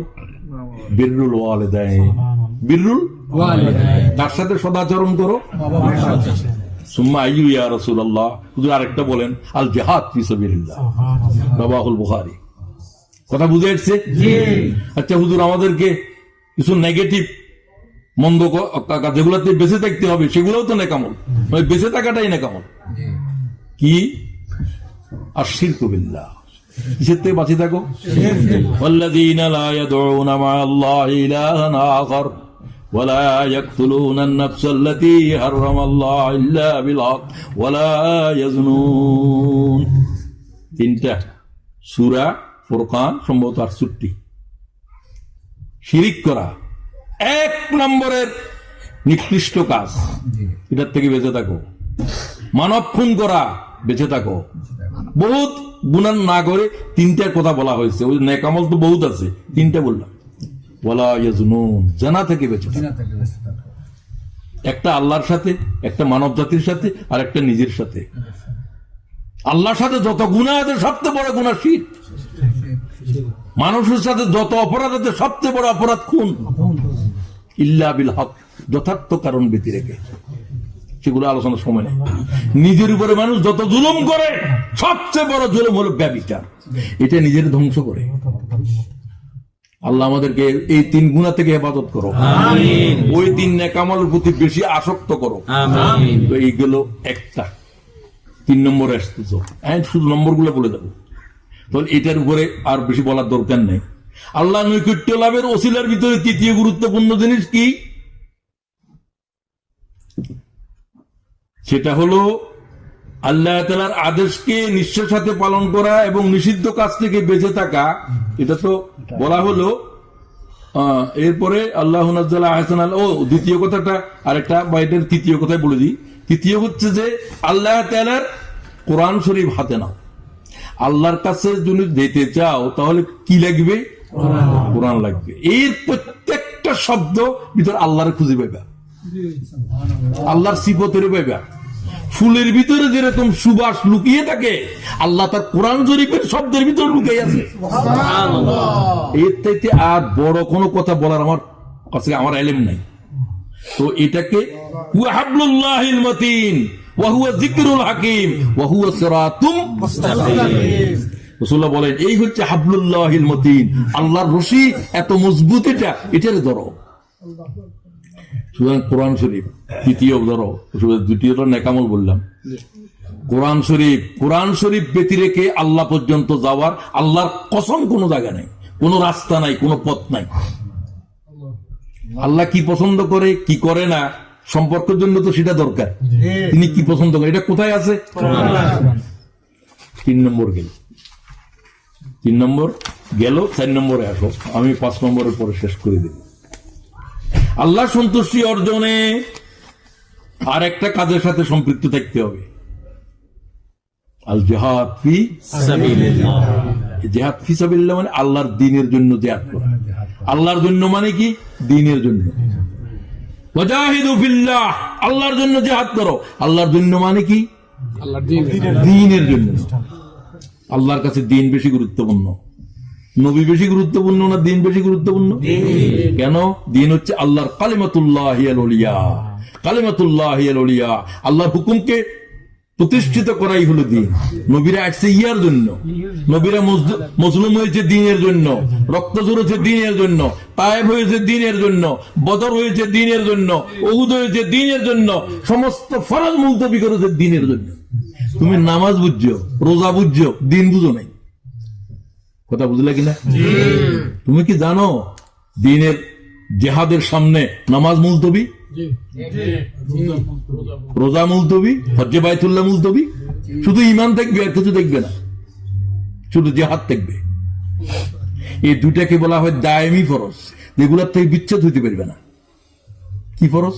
ইমান, আর জিহাদ জিহাদ। ইমান, আর জিহাদ তোমরা আমি বুঝতে পারলাম না যে লোকেরা এইগুলো আলেমে বলতেছে না কে বলতেছে যে জিহাদ এত গুরুত্বপূর্ণ জিনিস। কারণ আল্লাহর কাছে দিনকে বড় করাটাই নবী আসছে, হুয়াল্লাযী আরসালা রাসূলাহু বিল হুদা ওয়া দীনিল হক লিইয়ুযহিরাহু আলাদ দীনি কুল্লিহি। এখানে এমসিএ কি কাজ করে? দাওয়াত। দিনের প্রথম জেহাদ হলো দাওয়াত। আর এই দেশে যেখানে 95% জন লোক অমুসলমান, খ্রিস্টান, এখানের এক প্রথম এবং শেষ জেহাদ হলো দাওয়াত। এই জেহাদে শরীক হইতে হবে। কোন তাহাজ্জুদ এগুলোতে যা কিছু করো, যদি জেহাদে না থাকো তাহলে তুমি মুমিনই না। মান জাহাদাহুম বিয়াদিহি ফাহুয়া মুমিন। সুবহানাল্লাহ রাসূলুল্লাহ কি বলে? যে জেহাদ করেছে হাত দিয়ে তারে মুমিন বলো। ওয়া মান জাহাদাহুম বিলিসানিহি ফাহুয়া মুমিন। তাকেও বলো যে জিহ্বা দিয়ে কথা বলেছে আল্লাহর দ্বীনের জন্য। হাত প্রয়োগ করার এদের দিকে হাত প্রয়োগ করতে পারিবা না। কি প্রয়োগ করতে হবে? জিহ্বা অনেক সময় করতে পারিবা না। এটা করতে পারতে না, গের মধ্যে চলতেছে, নারীতে বিয়ে হচ্ছে, তুমি কিছু বলতে পারিবা না। এটা সরকারি বৈধ করে, তুমি অবৈধ করার কে? মুখ দিয়ে এটার বিরুদ্ধে কিছু আমরা বলি মুসলমানদের জন্য, তাদের জন্য বলি না। আমরা আমাদের ইমানের জন্য বলি, ঠিক আছে কিনা?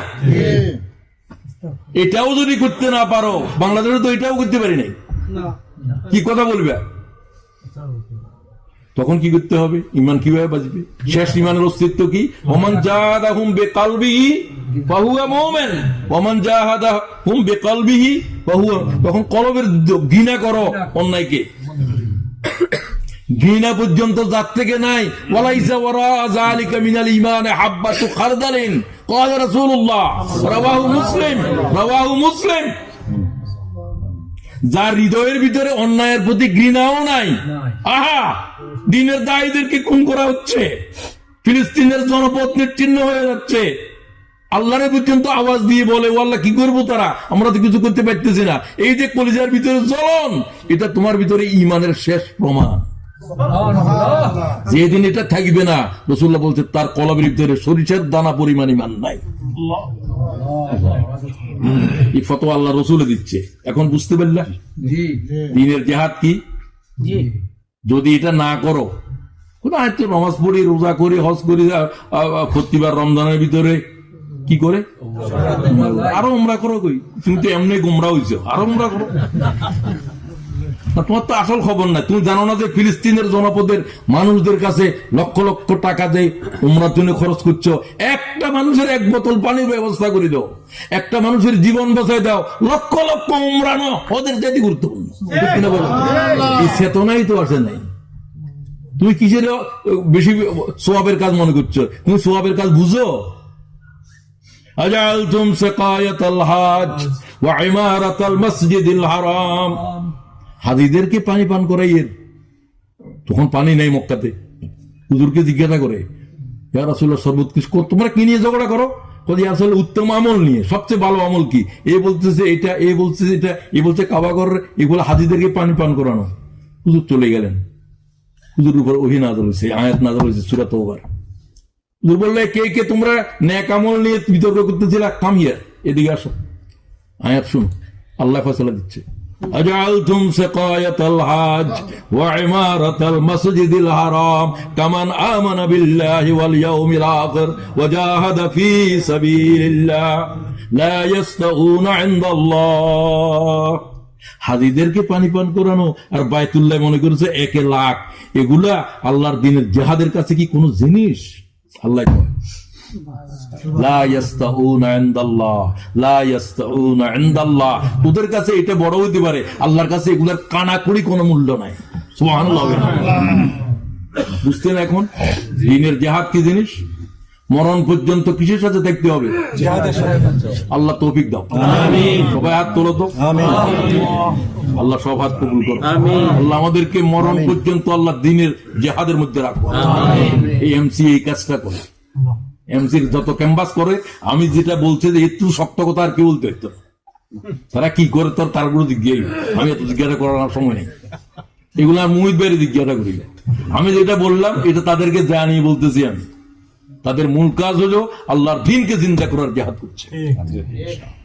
এটা ওই যে ফিলিস্তিনের লোকদের জেহাদ, ওটা জেহাদের নিয়ম হলো যে এলাকায় যেরকম জেহাদ প্রয়োজন। যারা জলভাগে আছে তারা জলভাগের যুদ্ধ করবে, যারা মরুভূমিতে আছে তারা মরুভূমিতে যুদ্ধ করবে। তাদের জেহাদের নিয়ম অন্যরকম, ঠিক কিনা? তোমরা এখানে আছো, তোমাদেরটা আরেক ধরনের। তোমাদের দাওয়াত ছাড়া অন্য কিছু করার সম্ভাবনা নাই, করিও না। তোমাদেরকে দায়িত্ব আল্লাহ দেন নাই। যদি এটা না পারো এটা না পারো এটা, তো তোমাদের জন্য যেটা সম্ভব এই দেশের জেহাদ হলো শুধু আল্লাহর দিন পৌঁছে দাও, শুধু আল্লাহর দিন পৌঁছে দাও। আল্লাহ তৌফিক দাও। যদি এটা না করো তো কি হবে? এটা বলছিলাম তো আগে দিয়ে, মাম্মাতা ওয়ালাম ইয়াগজু ওয়ালাম ইউহাদ্দিস বিহি নাফসুহু মাতা আলা শুবাতিন মিনান নিফাক, রাওয়াহু মুসলিম। যে ব্যক্তি মারা গেল এই মওত পর্যন্ত কোনদিন আল্লাহর দ্বীনের জিহাদে থাকে নাই। তোমরা তো এখন আসো, কথা শুনতেছো যে এটাও জিহাদ, বলতেছি যে এটাও জিহাদ। জিহাদ মানে চেষ্টা, চেষ্টা, চেষ্টা। তুমি কষ্ট করে আসছো, এটা চেষ্টা করে। আমি কথা বলতেছি, এটা চেষ্টা। কেউ টাকা দিয়েছো, সেটা চেষ্টা। ওরা কোরআন শরীফ বিলি করতেছে, সব সব আল্লাহর দ্বীনের জিহাদ, সব আল্লাহর দ্বীনের জিহাদ। আজান দিয়েছে যিনি, তিনিও আল্লাহর দ্বীনের জিহাদ করছে, মানুষদেরকে ডাকতেছে দ্বীনের পথে, ঠিক কিনা? মাম্মাতা, কিন্তু এমন ব্যক্তি যে মারা গেল তাহাজ্জুদ পড়ে, নামাজ পড়ে, সবকিছু করে, কিন্তু জিহাদের জমিনের উপরে দাঁড়ায় নাই, আল্লাহর দ্বীন চিন্তা করার এই কাজের সাথে সম্পৃক্ত হয় নাই, এই অবস্থায় মারা গেছে। আরেকজন এমন যে মারা গেছে কিন্তু ইচ্ছা ছিল করতে পারলাম না, সবাই দিনের কাজ করে, আমি কোনোদিন খালি তাহাজ্জুদ পড়লে আর উমরা করলে হইব, তার ভিতরে কিন্তু সময় দিতে পারে না, এই অবস্থা মারা গেছে। সেও বাদ যাবে, সেও রহমতের ভিতরে থাকবে, জিহাদের ভিতরে আছে। কেন? তার ইচ্ছা ছিল। তার কি ছিল? ইচ্ছা ছিল। ওয়ালাম ইয়াগজু ওয়ালাম ইউহাদ্দিস বিহি নাফসুহু, মনের ভিতরে কোনোদিন জাগলো না, দূর এগুলা কি করে রাজনীতি আরো কি না করে। মা তাআলা শুবাতিন মিনান নিফাক, এই জাতের হাজী সাহেব, গাজী সাহেব, উমরাকারীর দিকে রাসূলুল্লাহ বলছে এরা ঈমান নিয়ে যায় নাই। আমি আল্লাহ রাসূল বলছি এগুলা মুনাফিক। রাওয়াহু মুসলিম। আমার কোনো কথা নয়, আমার দাদার হাদিস না।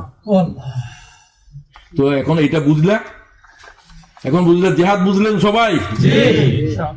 ইবাদুর রহমানদের এক মুহূর্ত সময় দেখতে পারবে না আল্লাহর জিকির ছাড়া, আল্লাহর বুড়ি দেখতে পেতেন। শেষ কথা বলতেছি, আল্লাহর কাছে যেতে হলে সর্বদা আল্লাহর জিকির, মনের ভিতরে আল্লাহর জ্বলন লাগবে। আল্লাহ তোরে কখন পাবো? মান কানা ইয়ারজু লিকা রাব্বিহি ফালইয়ামাল আমালান সালিহা, আল্লাহর সাথে কখন দেখা হবে? আমার সাথে দেখা যারা করতে চাও, আমরা চাই কিনা? আল্লাহর সাথে মিলনের জন্য আকাঙ্ক্ষা দেখতে হবে। যারা এরকম এরাদা করে তাদের সাথে আমার দেখা হবে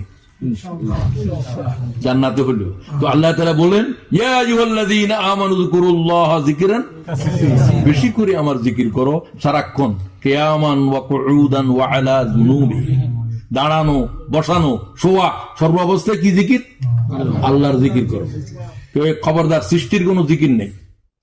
খালেদা খালেদা খালেদা, হাসিনা হাসিনা হাসিনা, এগুলো কি জিকির? কুফরি ব্যক্তি। জিকির কার হবে?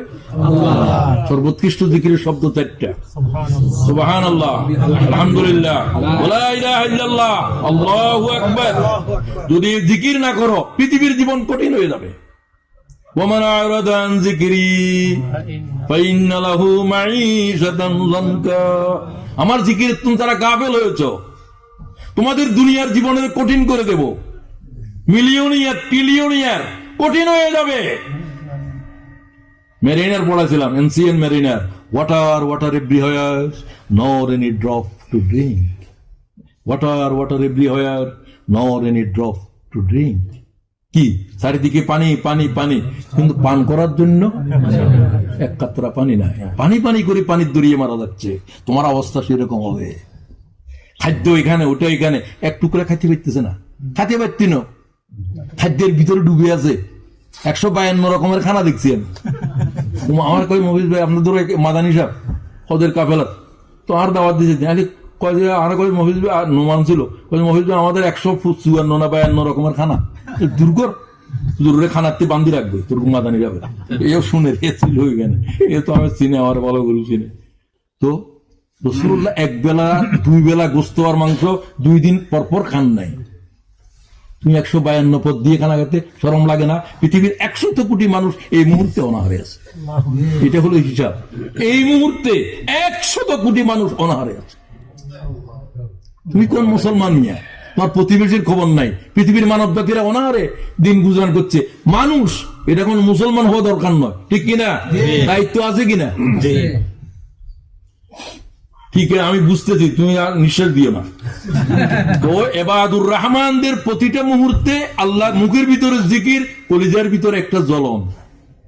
আল্লাহর সাথে কখন দেখা হবে? মৌতের ভয় করবে না। আল মৌত, আল মৌত, মৌত কি? আল্লাহর সাথে দিদার, আল্লাহর তোহফা, তোহফাতুল লিল মুমিন, তোহফাতুল লিল মুমিন, তোহফাতুল লিল মুমিন। মুমিনের কাছে আল্লাহর চিঠি, চলে আয় বান্দা তুই আমার কাছে। সুবহানাল্লাহ কও। সুবহানাল্লাহ। ওই তোমাদের হাদিয়ে সেটা কয়। সুতরাং যদি তোমরা আল্লাহর গাফেল হও তাহলে এই হবে। তো তোমাদের এই কিসে আল্লাহরে ভুলায়? হ্যাঁ, আল্লাহ আল্লাহ থেকে শুনো, ইয়া আইয়ুহাল্লাযীনা আমানু দিয়ে কি, লা তুলহিকুম আমওয়ালুকুম ওয়ালা আন যিকরিল্লাহ। আমার জিকির সম্পর্কে তোদের মাল দরিয়া, তোদের মাল সম্পদ আরো বাড়াও, আরো বাড়াও, আরো বাড়াও। মোর মোর এন্ড মোর। তোর তো বলছে রিড রিড এন্ড রিড, আর তুমি আছো কি? মোর মোর মোর। খাওয়ার জন্য, পান করার জন্য। আল্লাহ তাআলা আমাদেরকে আওলাদের ফিতনা থেকে সম্পদের আরো বেশি মিলিয়ন ট্রিলিয়ন হওয়ার পরেও কি করে? আরো কত আমার ব্যাংক ব্যালেন্স, তোমার ব্যাংক ব্যালেন্স একদম ট্রিলিয়ন পার হয়ে গেছে, তারপরেও তোমার আরো লাগবে। 100 কোটি মানুষ পৃথিবীতে অনাহারে থাকে। আল্লাহ মাফ করে দাও। বাস জিকিরের ভিতরে সর্বদাই তোমাদের থাকতে হবে। জ্বলন্ত নে দিয়া হ্যায় মেরে দিল মে ইয়া রব। পটিয়ার মুফতি সাহেব হুজুর কয়, আমি খুব ভালোবাসি লোকটাকে, তো দুনিয়াতে নেই। জ্বলন্ত নে দিয়া হ্যায় মেরে দিল মে ইয়া রব, জ্বলন কি দাওয়া মিলা দে খোদায়া।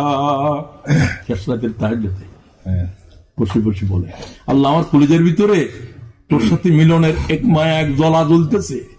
আল্লাহ তুমি এই জ্বলনের ঠান্ডা করে দাও। কিভাবে? আলা বিযিকরিল্লাহি তাতমাইন্নুল কুলুব। মুমিনের হৃদয়ের হাহাকার কিসে ঠান্ডা করে? আল্লাহর জিকিরে। আসো, এই সোপানগুলো যদি অতিক্রম করি আমরা আল্লাহ তাআলার নৈকট্য হাসিল করতে সমর্থ হব। আল্লাহ আমাদের সবাইকে তৌফিক দান করুন। আমি দেরি করার জন্য আর মুহিত ভাইয়ের কাছেও ক্ষমা চাই, তোমাদের কাছেও। আসসালামু আলাইকুম ওয়া রাহমাতুল্লাহি ওয়া বারাকাতুহু। আর হাদির উপরে আর বেশি আলোচনার দরকার নাই, শুধু কি তার বিচার সম্পর্কে কিছু বলছি? আচ্ছা, বিচার সম্পর্কে বিচার সম্পর্কে একটা নিউজ আমি শুনে আসছি আসার সময়। আজ আমায় তো খবর রাখে, খবর তো পাওয়া গেছে মনে হয়, তোমরা জানো না। তুর্কিপিডিয়া, এটা তুর্কি থেকে এই নিউজটা দিয়েছে, এবং যে নিউজ দিয়েছে সে আমার পরিচিত। সে বলছে হাদির খুনিরা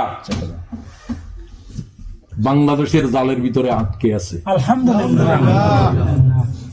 সীমান্ত যাইতে পারে নাই। তারা আলোচনা করছিল যে সীমান্ত, এগুলো সব ভুয়া, রয়েত এগুলো চলে যেত যদি জনগণের, সে যদি জীবন না দিত উনি বাইর হইত না। পরে কি হবে জেনে রাখো। সুতরাং ইউনূস সাহেব 15 লক্ষ মানুষের সামনে বলছে যে তোমার জানাজা পড়তে আসি নাই, তোমার সাথে কসম করতে আসছি। তিনি যা করেছেন সেগুলো জাতির পক্ষ থেকে যা করেছেন, এর চাইতে বেশি আর কোন জাতির করার ক্ষমতা নেই। এই জন্য আমরা ইউনূস সাহেবকে প্রশংসা করে ধন্যবাদ দিলাম। আমি বক্তৃতার সাথে বলেছিলাম যে তিনি খুনিদের বিচার সম্পর্কে কেন একটা কথাও বললেন, ঠিক কিনা? এটা আপনাদের মনে প্রশ্ন আসছে না? উনার কাছে কিছুটা খবর ছিল যে এ নিয়ে এখনো কনফার্ম নিউজ, একটু পরে বলতে ভালো হবে, এই জন্য বলেন নাই। আপনাদের যেরকম হৃদয়ের বেদনা ইউনূস সাহেবের কথার ভিতরে, তার জন্য বেদনা কি আপনারা অনুভব করেছেন? কার জন্য এইভাবে 24 ঘন্টার সাথে সাথেই পতাকা অর্ধনমিত করো, জাতীয় শোক দিবস ঘোষণা করো, সবকিছুতেই তার সমস্ত চিকিৎসা, তাকে গার্ড অফ অনার দিয়ে বিদায় করা, এটা যা করেছেন সেটা অবিশ্বাস্য। এটা আল্লাহ তাআলার মেহেরবানি, ইউনূস সাহেব তাই করেছেন। এই জন্য ইউনূস সাহেবের উপরে আঘাত দিয়ে আমরা কথা বলি না। তবে উনি কেন বললেন না, কারণ উনার সাথে ডানে বাঁয়ে যারা আছে এদের হৃদয়ে তো 24-এর বিপ্লব নাই। নাই। প্রশাসনের ভিতরে গাপটি মারা রয়ের এজেন্ট আছে না নাই? এগুলো তো সেট করা আছে আগের থেকে। সেনাবাহিনীতে আছে, আর্মিতে আছে, সেক্রেটারিয়েটে আছে, সব জায়গায় আছে কিনা, আদালতে আছে, সব জায়গায় আছে। এখন যদি বিচারের কার্যক্রম শুরু হয়, ইনশাআল্লাহ শুরু হবে, তাহলে এক বিশাল নেটওয়ার্ক বেরিয়ে যাবে। দোয়া করেন। আমার যে নিউজ দেওয়ার সময় তিনি বলছেন সে কোথায় আছে, তুর্কির গোয়েন্দারা বের করেছে, পাকিস্তানের আইএসআই ভূমিকা রাখছে। কথা বলছেন, এই দুই জায়গার নাম বললাম, এই দুই জায়গার গোয়েন্দা সংস্থা সিআই এর মতোই, কেজিবির মতোই গুরুত্বপূর্ণ। সুতরাং সীমান্ত পার হইতে পারে নাই, তারা আছে এবং তারা এখনো জীবিত আছে। মেরে ফেলার চেষ্টা করা হচ্ছে, সেটা এখন ঘোষণা করে দেওয়া হয়েছে। এখন মেরে ফেললেও যারা মারিবা তারা বিপদ আছে। সুতরাং আমরা তার জন্য এখন দোয়া করব, কিন্তু আপনারা আশ্বস্ত হন যে আল্লাহ তাআলা হয়তো এর মাধ্যমে বাংলাদেশের অভ্যন্তরে এই যে ঘাপটি মরে থাকা সেনাবাহিনীতে, সেক্রেটারি, সব জায়গাতে এই সমস্ত রয়ের নেটওয়ার্ক আল্লাহ যেন বের করে দিয়ে এই জাতির রক্ষা করে। আসসালামু আলাইকুম ওয়া রাহমাতুল্লাহ।